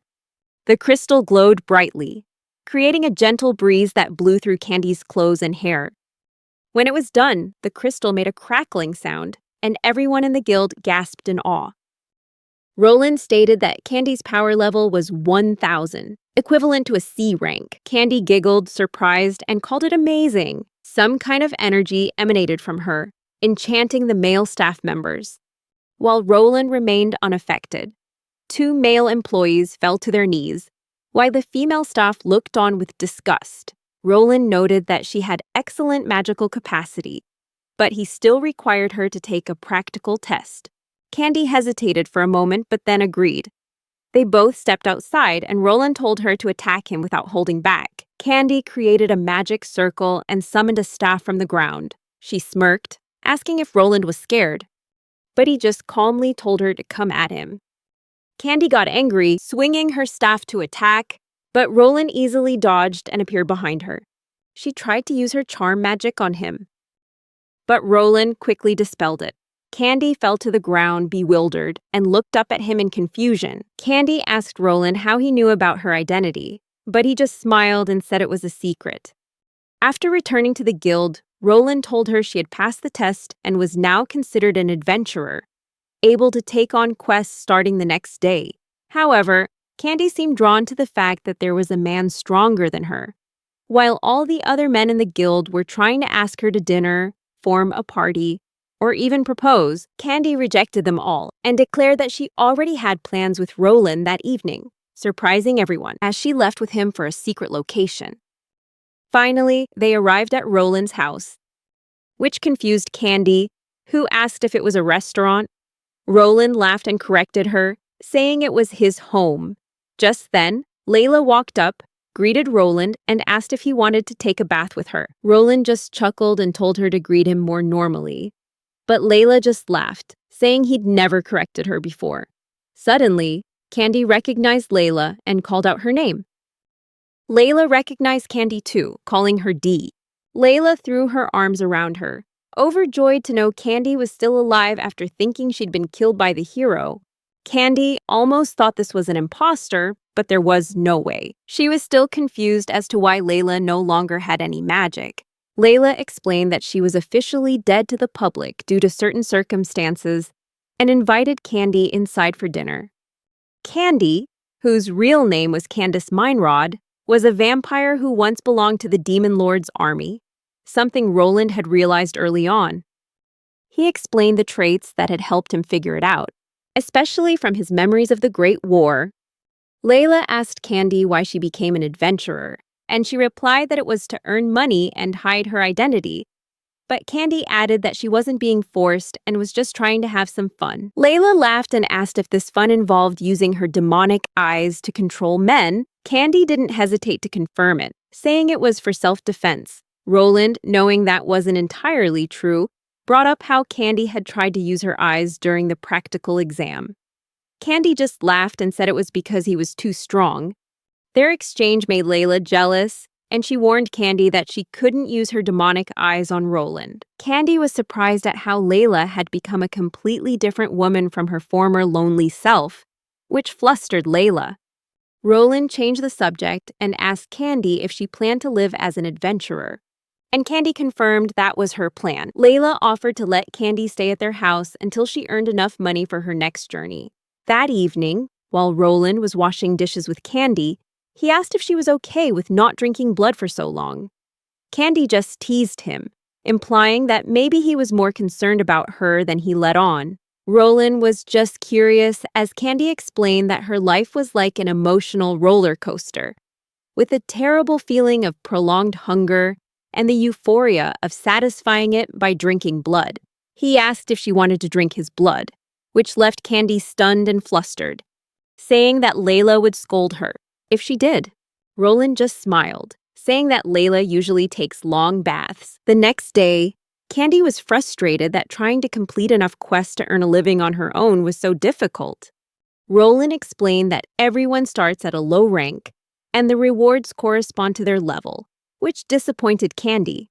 However, he said they should look for more quests and that he was always ready to listen to any of her requests. Candy shared that she wasn't good with sunlight, and although she could use fire protection magic to lessen the effects, she still preferred quests that didn't take place in the sun. Roland went to find a high-reward quest for Candy that took place at night, but was interrupted when Iris approached and handed him a letter. As Iris left, Melia let out a sigh, prompting Roland to ask what was wrong. Melia explained that quests nearing their deadlines were piling up, most of them being night quests or strange requests with high rewards, and she felt stuck because no one was taking them. Roland asked what would happen if a quest went past its deadline, and Melia explained that the guild would have to report to the client that no one took the job and usually adjust the reward or rank. However, if this happened too often, the public's trust in the guild would decline. Melia felt like she had to give up on all the quests, but Roland reassured her that there was no need to worry, because he had the perfect person for the job. After some time, thanks to Candy's help, the backlog of quests was gradually completed, easing the pressure on the guild. Some of the guild staff wondered what had happened to the recent requests, the ones that were about to be cancelled, only to discover that Candy herself had completed them. Everyone was impressed and full of admiration. While Roland was talking with Candy and processing more quests for her, Candy heard about how she was being recognized for her talent, but knew there was one quest where she'd need Rosie's help because she didn't like bugs. Candy noticed Roland had a good reputation and said she would try not to embarrass him, but Roland told her not to worry and gave her a few more quests she could complete at night. She left to do the quests, while Roland continued his busy workday, handling more requests for adventurers. Iris came over and handed Roland another letter from the same sender as before, this being the second one. While Roland was reading the letter, Nell and his party suddenly entered the guild and greeted Roland, asking if there were any good quests he could recommend. Roland was silent for a moment, then told them they'd come at the perfect time and that he had a favor to ask, which made them worry they were going to be assigned to clean the sewers again, like last time. Sometime later, Candy had completed enough quests to feel she could be independent and move out of Roland and Layla's house. Roland asked if she was sure she wanted to do that, since they really didn't mind her staying, but Candy explained that she'd found an affordable inn and had enough money. Besides, she was also feeling another hunger that she couldn't suppress if she stayed close to Roland. And Layla certainly wouldn't want that to happen. Roland was impressed by Candy's loyalty, but she said that having someone like Layla was a once-in-a-lifetime opportunity. Just before Candy left, Layla ran out and gave her a homemade lunchbox, making Candy joke that Rosie would be jealous. She left, and Roland asked Layla how Candy controlled her bloodlust. Layla explained that Candy used to receive small amounts of blood from human prisoners, but Candy had said that human blood was too delicious to just have a little. Roland started to worry if he needed to be more careful around Candy, but Layla reassured him there was nothing to worry about. However, when Candy returned to the guild for more quests, Roland noticed something was off about her. She seemed more reserved, seemed to forget things, and appeared tired. Roland advised her not to push herself too hard, or else Layla would worry. But Candy tried to fix her attitude and said there was nothing to worry about. Everyone in the guild admired Candy as she walked out, while Nell and his party came in to report to Roland on what they had heard and discovered. Roland felt he needed to investigate further himself, and discovered that Candy hadn't seemed to be staying at any of the nearby inns for the past few days. This led him to start investigating the worst-case scenario, related to the 2 letters he had received from Sir Bardell. The letters from Sir Bardell mentioned several missing adventurers, which had Bardell worried about so many people disappearing in such a short period. Roland felt uneasy, hoping that these disappearances weren't related to Candy. As he approached a large mansion, he saw Candy standing outside, the place Nell and his party had mentioned, saying a woman had been coming here for the past few days, making Roland wonder if she lived here. He entered the mansion and saw Candy walk into a room from which he could hear painful screams echoing out. Roland quickly broke down the door to a nearby room, only to discover that it was an old torture chamber. Among them were corpses, mutilated beyond recognition. Roland saw a locked door, thinking someone might be held captive behind it. Suddenly, Candy appeared and tried to attack him, but Roland realized something was wrong. He immediately slammed her to the ground and broke the hypnosis spell that had been cast on her. Candy woke up confused, asking Roland what had happened, but he had the same question for her, because Candy had no memory of anything since one of her last missions. Roland went to the locked door and opened it. confirming that the kidnapped adventurers were being held behind it. Just as he was about to free them, a man appeared with his bodyguards, asking who Roland was.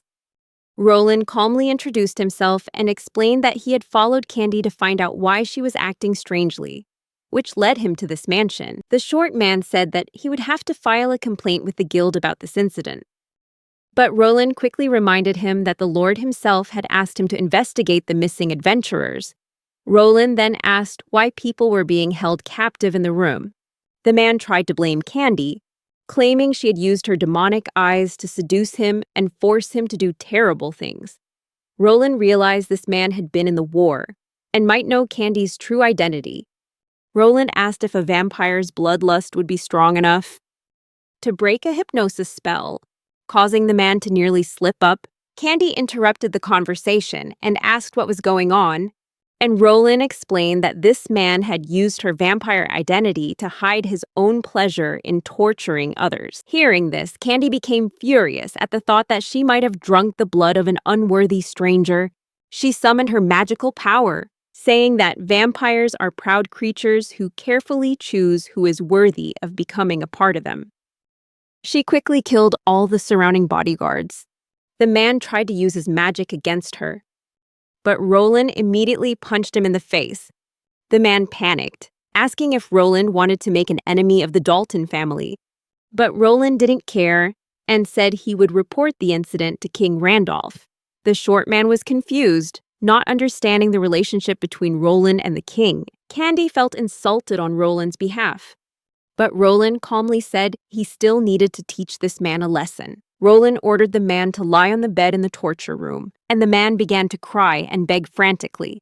Candy asked the man what he had done to the people who had begged before being tortured. Roland grabbed his hair, dragged him towards the table, and said that he wouldn't get an easy death. In the end, they killed the man behind the disappearances and brought a sack containing his body to Sir Bardell. When Roland began to explain that he wanted a healer on site to intervene, Bardell cut him off, saying the man deserved to die. However, Roland continued, explaining that he had intended to have the healer restore the man, only to injure him again and again. Everyone in the room fell silent for a moment, sensing the gravity of the situation. Sir Bardell thanked Roland for helping to solve the case, assuming the horrible experiences from the last Great War had made the man that way. But that was no excuse for his cruel behavior. Roland still decided to report the incident to the Dalton family, believing they would understand once they saw the crime scene. Bardell tried to give Roland a reward, but he refused and asked to leave.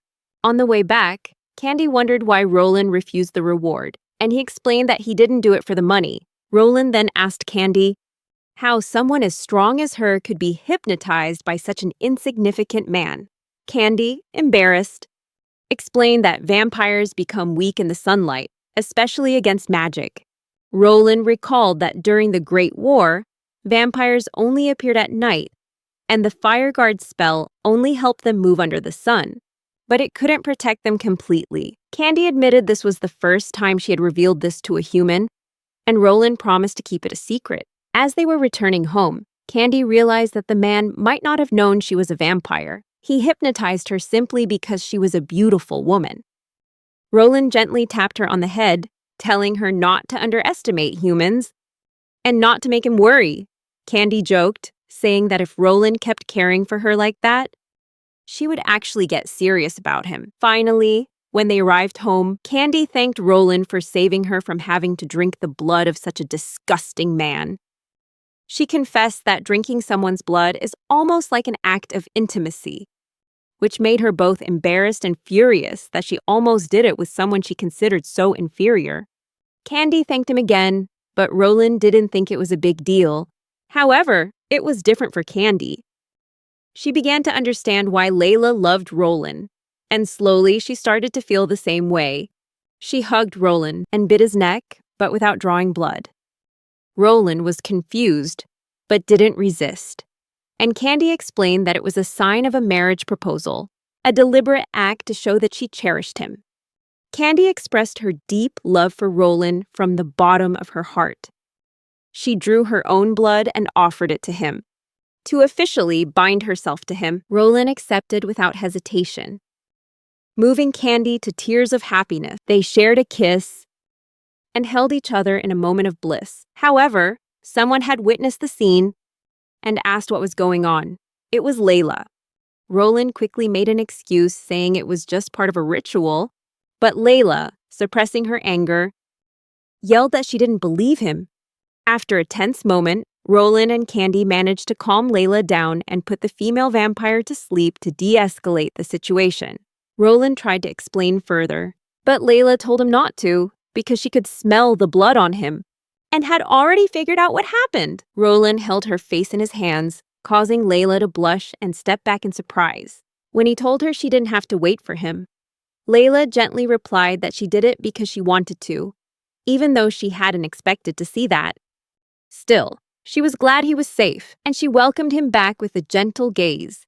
Layla kissed Roland as the sun began to rise. It was a new workday at Roland's guild, but today was a little different. The guild was bustling with adventurers, and the staff all seemed on edge. Roland was confused by the scene, while Melia explained that 3 staff members had arrived from headquarters, making Roland wonder if something was wrong. Morley chimed in, scoffing at them and telling them not to slack off. Everyone returned to their counters to continue helping adventurers with their requests. At first, it seemed like just another normal day, but Roland could feel that something was off. Everything seemed fine at the guild, even with the occasional argument breaking out. However, 2 people started bickering and brought magic into it, ignoring everyone around them. Roland sensed trouble and called out to Melia, just as sparks began to fly through the air. Before anyone could figure out what was happening, the building exploded. Everyone either stood watching in shock or fled in chaos.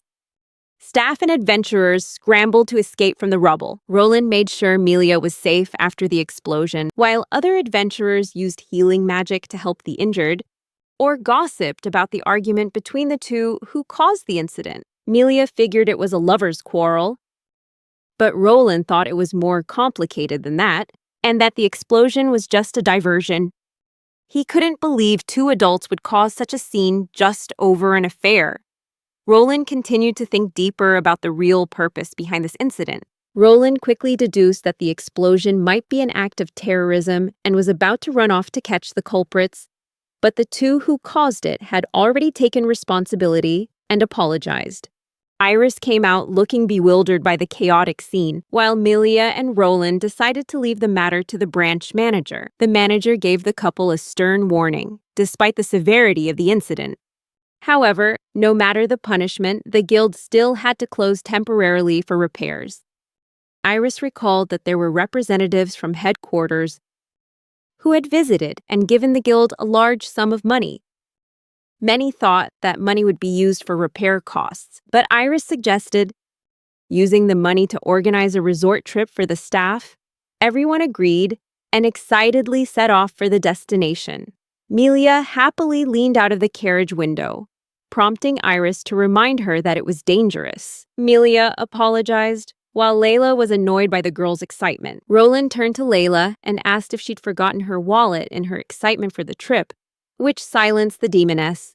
Iris was surprised to see Roland on the trip, but he explained he was only going because Layla wanted to. Layla immediately started teasing him, asking why he was in a carriage full of women. Roland just replied that it was a coincidence because he was so popular and that he was living a completely normal life, something Layla still didn't quite understand. Melia curiously asked what Roland was muttering about, but he ignored her. She went on to say that she had brought her swimsuit, which made all the other girls in the carriage complain that they hadn't brought theirs. Iris started checking a list of shops with a flustered look, while Layla asked in surprise about the swimsuits, making Roland wonder if swimsuits even existed in the demon world. After a long journey, everyone arrived at their lodging and went into her room. Layla happily returned to her human form, flopping onto the bed blissfully. Melia walked in and was surprised to see Lila there, since she wasn't a guild employee, which made Melia even more curious. Layla told Melia not to worry about the details, Then she jumped off the bed and dragged Melia along to go buy swimsuits. Roland apologized and asked Melia to keep an eye on Layla, leaving Melia with no choice but to agree. They left, and afterward, Candy entered the room complaining about Roland overworking her. Roland asked Candy about any findings related to drugs in the area recently. Candy hugged Roland and lay in his arms as she explained her findings. A drug called Second was becoming popular in the red light district, offering temporary pleasure but causing severe addiction. Roland realized how serious the situation was, as Candy had been scouting the area for a few days and had found a suspicious shop. Roland wanted Candy to take him there, and this investigation had started after he received a letter from Elvie, which mentioned a drug circulating in a region of her country. While investigating, Roland and Candy passed by an alley, where they suddenly saw a man talking to Melia. The man was telling Melia she could earn a lot of money by working at their shop. Both Candy and Roland recognized Melia, and Roland wondered where Layla had gone. Candy explained to Roland that the man talking to Melia was the one many people had identified as the drug supplier. Roland headed into the alley and told Candy to go find Layla. While the strange man tried to pull Melia in a certain direction, Roland quickly rushed in and subdued the man. Melia was surprised to see Roland appear, but he warned her that if she continued to follow this man, something terrible would happen. Melia was stunned by Roland's words, but she ultimately listened and returned to the inn as he had told her to. Roland looked down at the freckled man and immediately asked about the drug, but the stranger pretended to know nothing, until Roland broke one of his fingers, causing him to scream. Roland asked again, and threatened to break another finger. Finally, the man gave in and confessed that he was instructed to find beautiful women and give them the distributed drug. Roland initially thought he was the only one distributing the drug, but the man revealed that there were 3 others involved. When the man asked why Roland was making such a big deal about it, those words enraged Roland. He grabbed the man by the collar and said that this drug was a poison, rotting people's bodies and minds, making them forget themselves and unable to live without it. The people affected included the stranger's own friends, family, and even his lover. Hearing this, the man was surprised and stunned, and then revealed that his boss was a sharp-eyed, red-haired man who occasionally visited the shop. The man agreed to lead Roland to the shop, and on the way, he explained that his boss usually came to the shop twice a week to restock the drugs, and that the drug was likely stored in a warehouse in Kotka. He also said that many women had become addicted to the drug. Finally, they arrived at the shop, and Roland was satisfied with what he had found. He told the man to destroy the drugs after leaving the shop, and he agreed immediately, surprised to realize his finger was no longer broken. Afterward, Roland proceeded to investigate the area and found a gate behind the building. He recalled what Rosie had said, and, suspecting that the creator of this portal might have power equal to or greater than Rosie's, Roland stepped through the portal and found himself on a hill near a mansion. It belonged to a man called Baron Marty Kucera. The guards demanded that he leave. He was surprised to find that a feudal lord was involved in this. Roland used his assassin skills to sneak past the guards and easily climbed to the 3rd floor of the mansion. When Roland appeared on the balcony, Baron Marty Kucera was surprised and asked him who he was. Roland made up a story that he was a guest, but it was obviously a lie. The Baron tried to call the guards, but Roland continued his lie, saying that he was from the Farron Kingdom's Special Public Security Team investigating the strange drug. The Baron tried to argue, saying he could do whatever he wanted in his own territory, but Roland reminded him that this land belonged to the kingdom. Marty Kucera insisted that the common people exist only to serve the interests of their lord. He drew his sword and screamed that he was the law. Roland dodged the attack and sarcastically called him a pig, before taking him down and telling him to learn how to be a decent person. Afterward, Roland brought the Baron before King Randolph to explain the situation. King Randolph was completely unaware of this drug. As a result, the drug was banned throughout the entire Farron Kingdom, and those who produced, distributed, or used it would be punished. The punishment for Baron Marty Kuzera was the stripping of his title, territory, and assets. As he was being led away, Roland spoke up, asking to question him further about who was behind the drug's production. Roland already knew that demons were involved, but he still wanted to learn more about the origin of this dangerous drug. Roland was busy interrogating Baron Marty Kuzera. The Baron, in a panic, started screaming that he was going to be killed. Hearing Marty's screams, he wondered if something even more terrible was behind this case. Earlier, Layla and Melia were together, walking through the bustling markets of the place they were staying. Melia wondered what style Layla would prefer, knowing that Layla didn't know about swimsuits. Layla asked in confusion why everyone wasn't naked. Melia got flustered and told Layla that being naked was indecent and not allowed. Layla still tried to argue that people could just take off their clothes when they were in the water, since no one would see them then. She was surprised. She said that young ladies all wear cute clothes and that they dream of wearing outfits like these in front of the person they like. They went into the shop together, and Melia showed Layla everything around them. She asked if Layla thought the swimsuit was cute, and Layla said it wasn't bad. Layla said she would pick something out for herself.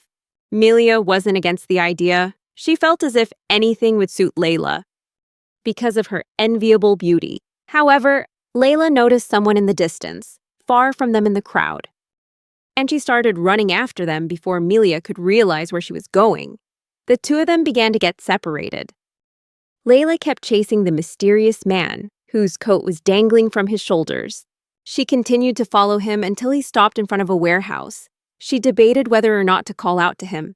She didn't want to be mistaken and end up embarrassed for following the man without getting a clear look at his face.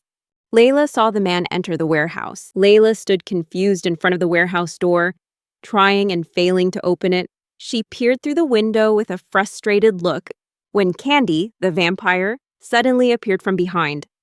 Candy said that Roland was looking for Layla, but Layla couldn't leave because she was convinced she had seen her brother, Luther, go into the building. Candy glanced inside the building.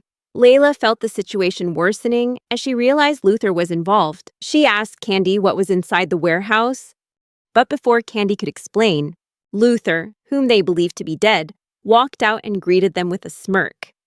Layla was excited to see her brother, but Luther wondered if she was really his sister, since he couldn't sense any demonic power from her. Layla replied that she would explain later. Candy stepped forward and asked Luther what he was doing at the warehouse, but he just glared at her with eyes full of hatred and unleashed a wave of energy that weakened Candy. Luther told Candy to get lost, while Layla tried to convince him to return to the demon world. But Luther scoffed that the world was too boring and said that he could be his true self in the human world, where the food was delicious and the women were beautiful, and he didn't have to compare himself to other geniuses. Luther asked Candy what she knew, but the vampire just feigned ignorance. Luther continued, saying that the demon lord was dead, because no demon lord could exist without demonic power. Candy realized how serious the situation was and told Layla to run, because everyone in the army knew that Luther had always hated Layla's very existence. Luther declared that the Layla before him was just an imposter and activated his power. Candy tried to protect Layla, but she was stabbed through the stomach in an instant. Layla stared at the scene before her, stunned and unable to believe what had just happened. Luther knelt before Layla and confessed that he had always hated her. But now he was thrilled that she was nothing more than a weakling. Luther tried to kill Layla, but she didn't even flinch, believing that Roland would arrive in time. Just then, Roland appeared, kicking Luther away. Roland called Luther a weakling, but Luther confidently retorted that Roland was just an insignificant human. Layla explained that Luther was her brother, and Roland realized he was one of the commanders of the demon army. Roland declared that he had changed his mind and no longer intended to capture Luther alive, but was ready to kill him instead. Layla was surprised and looked at Roland quietly with a sad expression. Roland tried to get more information about the drug from Luther, but he refused to talk and attacked Roland. Roland, with his experience as an assassin, easily dodged and recognized Luther's technique. However, He also saw that Luther was lacking in every skill and asked if Luther only knew how to bully the weak. While fighting, Roland could easily chat with Luther, something Luther couldn't do when facing his own sister. This astonished Luther to see a human capable of using the same fighting technique as him. Roland warned Luther not to underestimate humans. Layla approached her brother and explained that it was Roland who had defeated her, leaving Luther confused as to why she would side with a human, calling her a disgrace to the demon race. Roland punched Luther again and said that even after their fight, Layla was still worried about her subordinates. Layla agreed that she was indeed a disgrace, because she had fallen in love with Roland. Hearing this, Luther became even more convinced that Layla was unworthy of being the demon lord. She tried to explain that the differences between races didn't matter, but that only made Luther angrier, as he believed she had no right to say that after so many of their comrades had died for her. Layla admitted her mistakes, recalling that in the past there were many bloodthirsty factions she had tried to avoid confronting, and that was one of the reasons she started the war. Responsibility is one of the duties of a demon lord, but in the end, she grew tired of it all. Until she met Roland, who gave her a chance to change. Luther wondered just how strong Roland was to have changed Layla so much, before deciding to lie down in defeat, and saying that the situation was boring. Roland agreed and quickly finished Luther off. Afterward, Roland and Layla left, with Roland carrying Candy in his arms.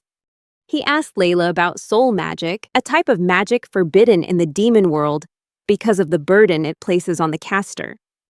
Roland didn't care about the risks, as he was determined to revive Candy at any cost. Layla hoped that he would succeed, because she didn't want him to die. They entered the forest and laid Candy's body down on the grass. Roland began to use soul magic on the female vampire. A brilliant light enveloped everything, and pieces of Roland's skin began to peel off and fly from his body, a sign that the magic was consuming him. Layla screamed Roland's name as everything turned white, and Roland seemed to have just woken up. He stretched, complaining that his body felt heavy, which made Layla angrily say that it was normal since he had used high-level magic. Roland didn't see it as a big deal, since only 2 days had passed, and he asked about the time she had used soul magic before. Layla admitted that she'd used it once in the past to save her pet, Ordenburg. She complained about Roland's condition and told him he needed more rest, but Roland was still determined to find who was distributing the drug. Layla mentioned the drug Second, a painkiller from the demon world, which used to be a powder before being turned into a liquid.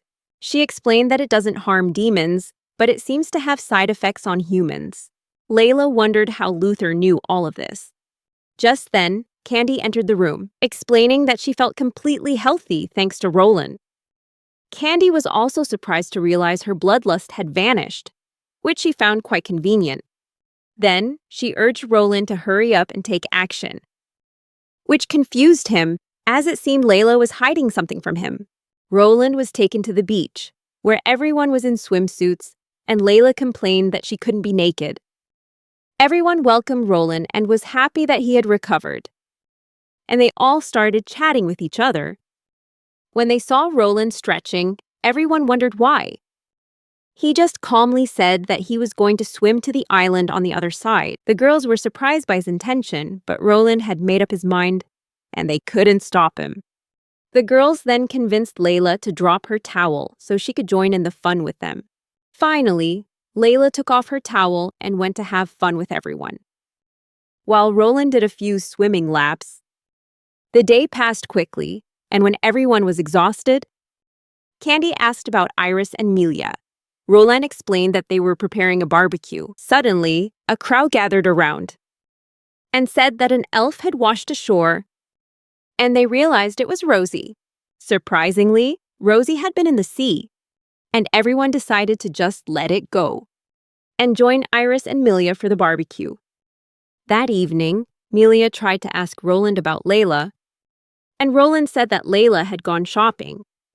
This excited Melia, and she suggested they go for a walk together, and Roland agreed. Melia told him to meet her in 30 minutes, then left excitedly, while Roland got ready and checked how much money he had. Candy came in and asked if he was free in the evening.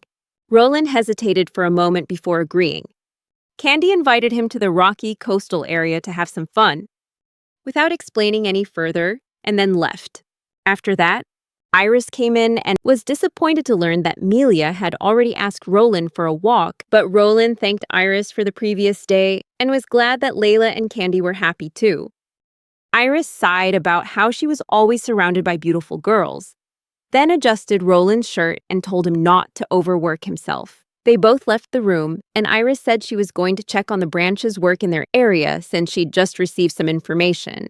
When he met up with Melia again, they went for a walk together. She happily said that it felt like they were on a date. Roland realized the reason she'd invited him, and they went to have lunch at a seafood restaurant. Roland remembered his promise to Candy and said he needed to use the restroom.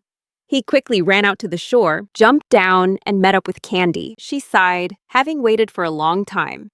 But Roland pretended he had been there the whole time. They started fishing. And when Roland wondered if it really took two people to fish, Candy said they could have fun while they waited. However, Roland didn't have much time. He decided to jump into the water, using the shadows to pull on the fishing rod, which confused Candy about the fish. After that, Roland quickly returned to the restaurant, where Melia was surprised to see him soaking wet. He made up a story, saying it was because of a stomach ache, and told them they should just focus on eating.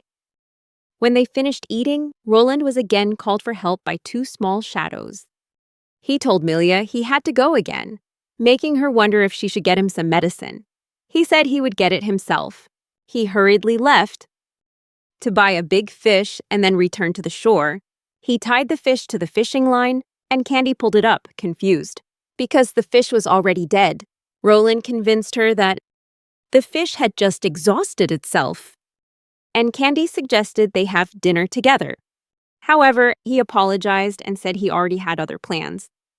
When he got back to the restaurant, Melia was again surprised to see seaweed stuck in his hair, but they continued eating and left the restaurant. Melia was happy that Roland's stomachache was gone and was about to ask what else they could do. But Roland saw Layla in the distance. He quickly said goodbye to Melia, promising he'd make it up to her once he recovered, which made her smile happily. Roland then went over to Layla, who was enjoying a moment alone with her own private joy. Roland gave Layla a gift, and she quickly snatched it, pinning it in her hair. He complimented her, and Layla's mood immediately brightened, not questioning why the gift was wet. Layla said she wanted to treat him to dinner as a thank you and found a nice seafood restaurant.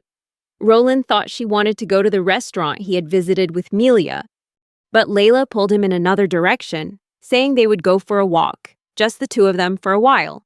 Meanwhile, at the hospital, Rosie lay in bed, whispering incomprehensible things, while the nurses reported that she was constantly having nightmares and felt as if she had been abandoned. The next day, after dinner and a pleasant time together, Roland and Layla were lying in bed. She pointed to the scar on Roland's stomach, surprised that she hadn't noticed it at the beach, wondering how even someone like him could get hurt. Roland agreed, saying he had many other scars, and turned over to reveal the scars on his back. Layla was curious why there was only one scar on the front of his body. Her eyes filled with anticipation, but Roland simply said it wasn't an interesting story, that he was just inexperienced when he got injured. Layla was taken aback by his refusal and almost felt disappointed. Afterward, Roland got ready for the day's work and went to the guild. There, he met a D-rank adventurer named Sasha Grid, who was asking for a quest with a high reward. Roland found a protection quest on the old road, where the main bridge had been destroyed by heavy rains. This road was very narrow and had a lot of traffic and needed to be guarded until the bridge could be repaired. Sasha decided to try the quest for a day to see if it suited her. Not long after, a messenger on horseback arrived at the guild, announcing that a giant demon bird, a gatehawk, had appeared on the old road, and the adventurers on site couldn't handle it. The guild staff descended into chaos, worrying about how to handle the situation and what to do to send an urgent request to Lord Bartell. They decided to classify this quest as B rank and would need to seek help from other guilds. Iris walked in and ordered everyone to calm down, then went straight to Roland, asking him to take charge of the situation, as the safety of the people on the old road was the top priority.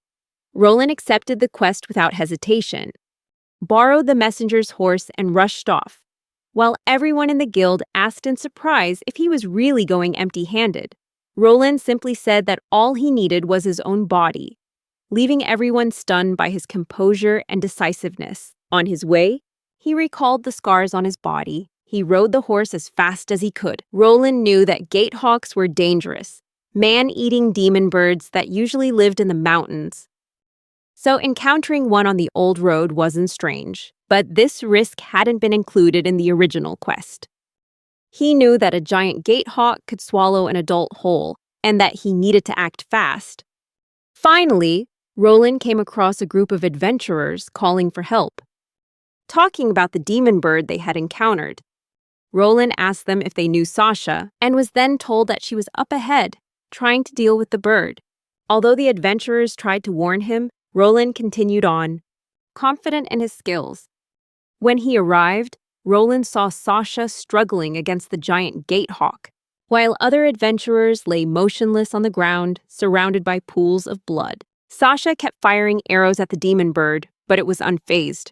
Just as Roland saw that Sasha was about to be attacked by the gatehawk, she fell to the ground and screamed in fear, thinking her end had come, but that didn't happen. When she opened her eyes, Roland was standing right in front of her, throwing a rock at the gatehawk to throw it off course. He quickly jumped up and plunged his sword straight into the monster's head, finishing it off. Sasha rushed over to thank Roland, though she felt disappointed that she couldn't handle the giant monster on her own.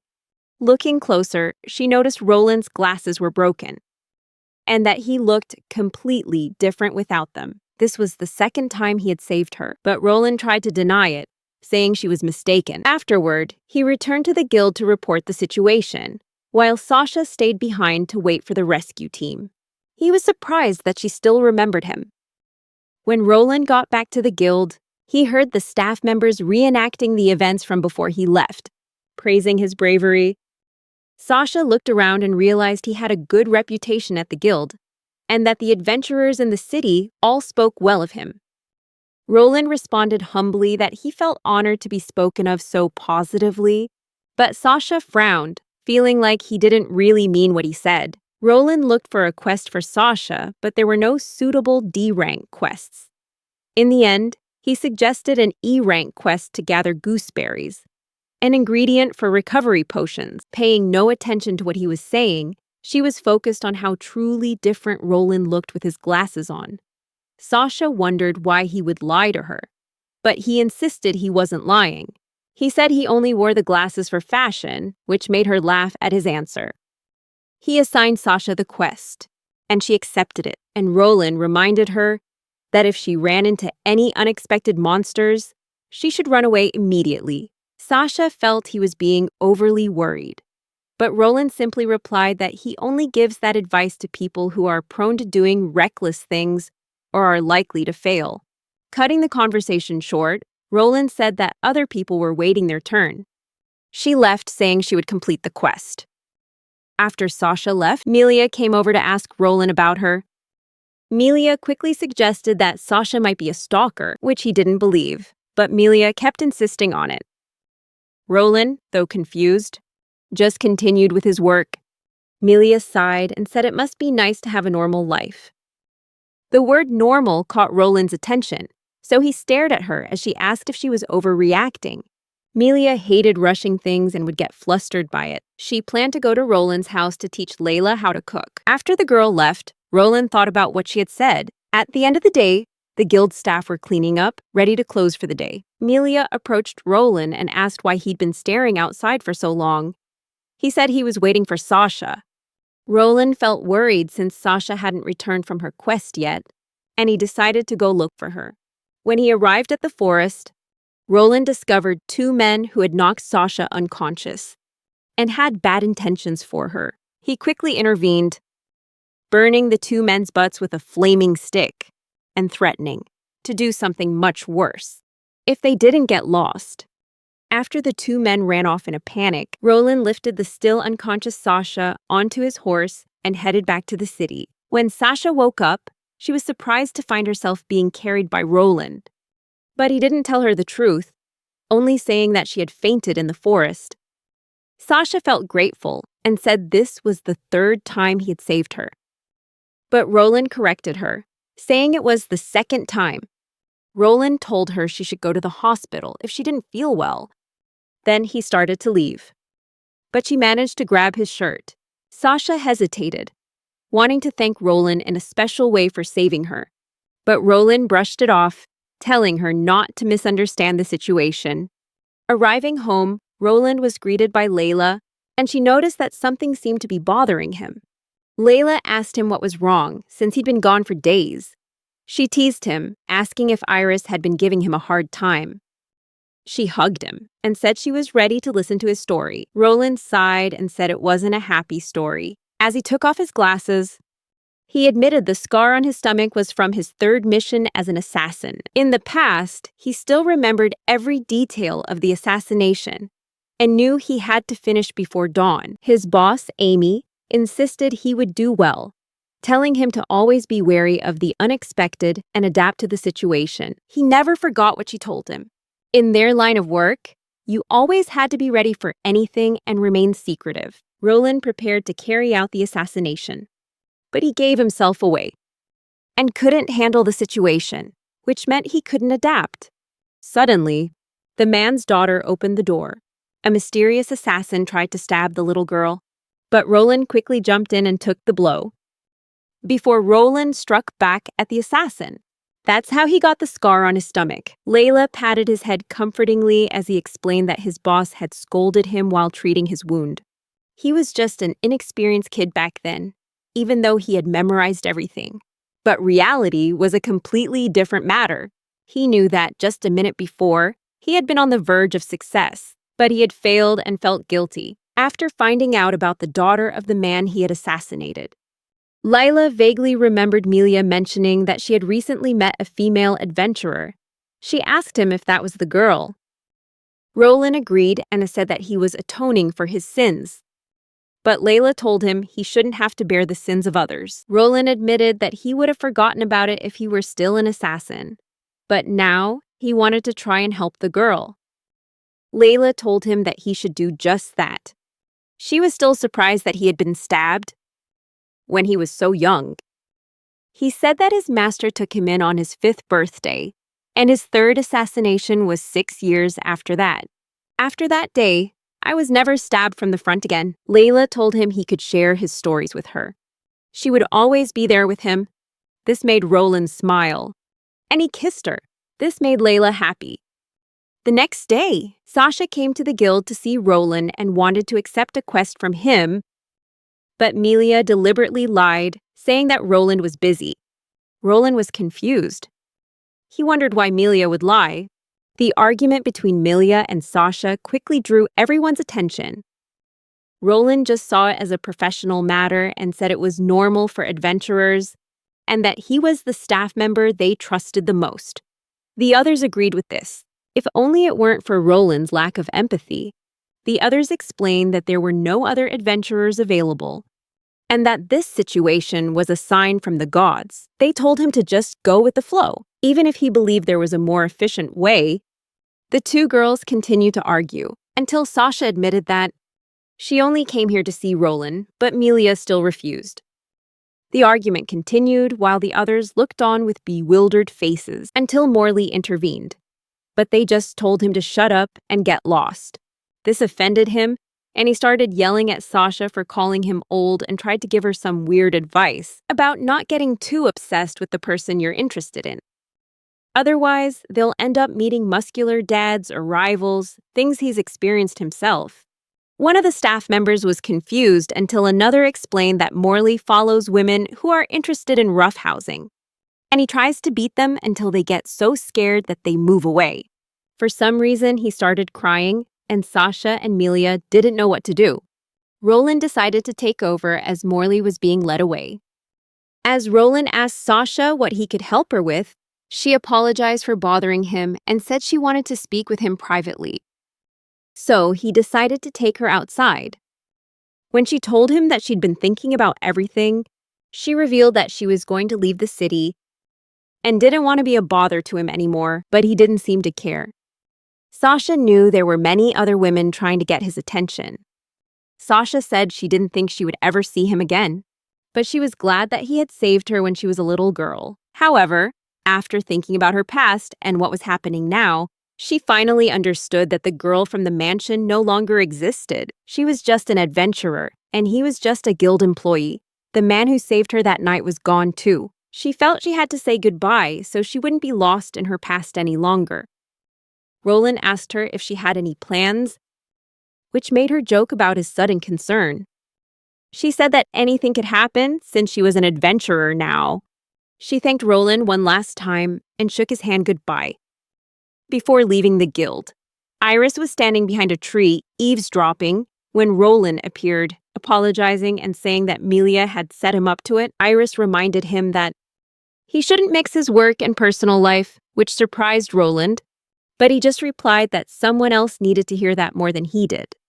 Another day, while working at the guild, Roland received a letter from headquarters and was about to read it when someone called out at the counter. He walked over and reminded them that it was his lunch break, which made the girl look disappointed. He realized it was Carolina Besley, who had applied to be an adventurer but hadn't been tested yet.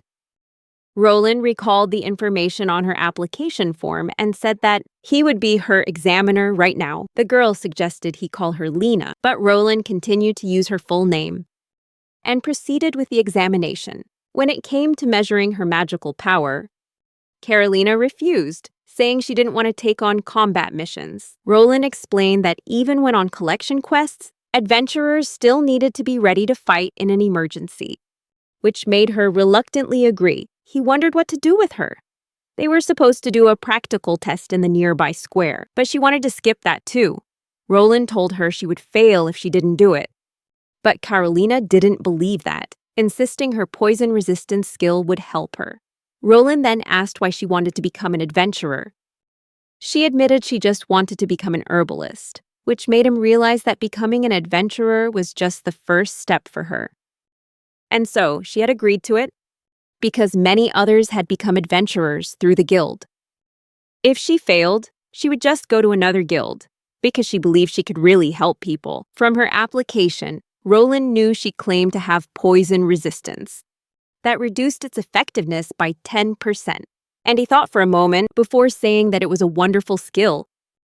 This made her blush and stare at him in shock. It was the first time anyone had ever said that to her. After asking a few questions, Roland decided he would let her pass the test on one condition. She had to accept quests near the Elenfatine swamp region, a place with a hot, humid climate where toxins that cause dizziness often appear. She was thrilled to finally find a suitable place for her poison resistance ability. She thanked Roland, saying this was the 6th time she'd asked, and she felt so guilty about it that she was starting to lose hope. After Carolina left, Roland encountered another adventurer named Gil who seemed worried. Gil accused Roland of seducing Marissa, his childhood friend, because she had been taking on more quests to impress Roland. Roland was confused until the man was interrupted by Neil and his companion, who threatened the man for saying such things to Roland. But Roland told them that threatening people wasn't allowed. The two apologized to Roland before being told to apologize to the man. As both Roland and the man apologized to each other, Roland returned to the topic with the man, whose name was Gil. Gil explained that Marissa was his childhood friend and she was taking on more quests than usual. Because she felt the receptionist was great and would praise her for working hard or scold her when she made a mistake, Roland wanted to be that kind of receptionist. Until Gil explained that Marissa was talking about him, and he asked Roland to stop giving Marissa quests. Roland realized that Gil was jealous and suggested that Gil confess his feelings to Marissa if he wanted Roland to stop giving her quests. Gil was taken aback, but eventually accepted the suggestion. Melia wondered what would happen, getting excited as she considered herself the love police. The next day, Gil returned with Marissa and announced that they had become a couple, thanking Roland for his help. Marissa whispered to Roland, asking him to keep it a secret that she had consulted with him. Meanwhile, Nell and his companion still didn't understand concepts like childhood friend or lover, and started crying, begging Roland to teach them how to be popular, making him the reluctant love expert for a short time.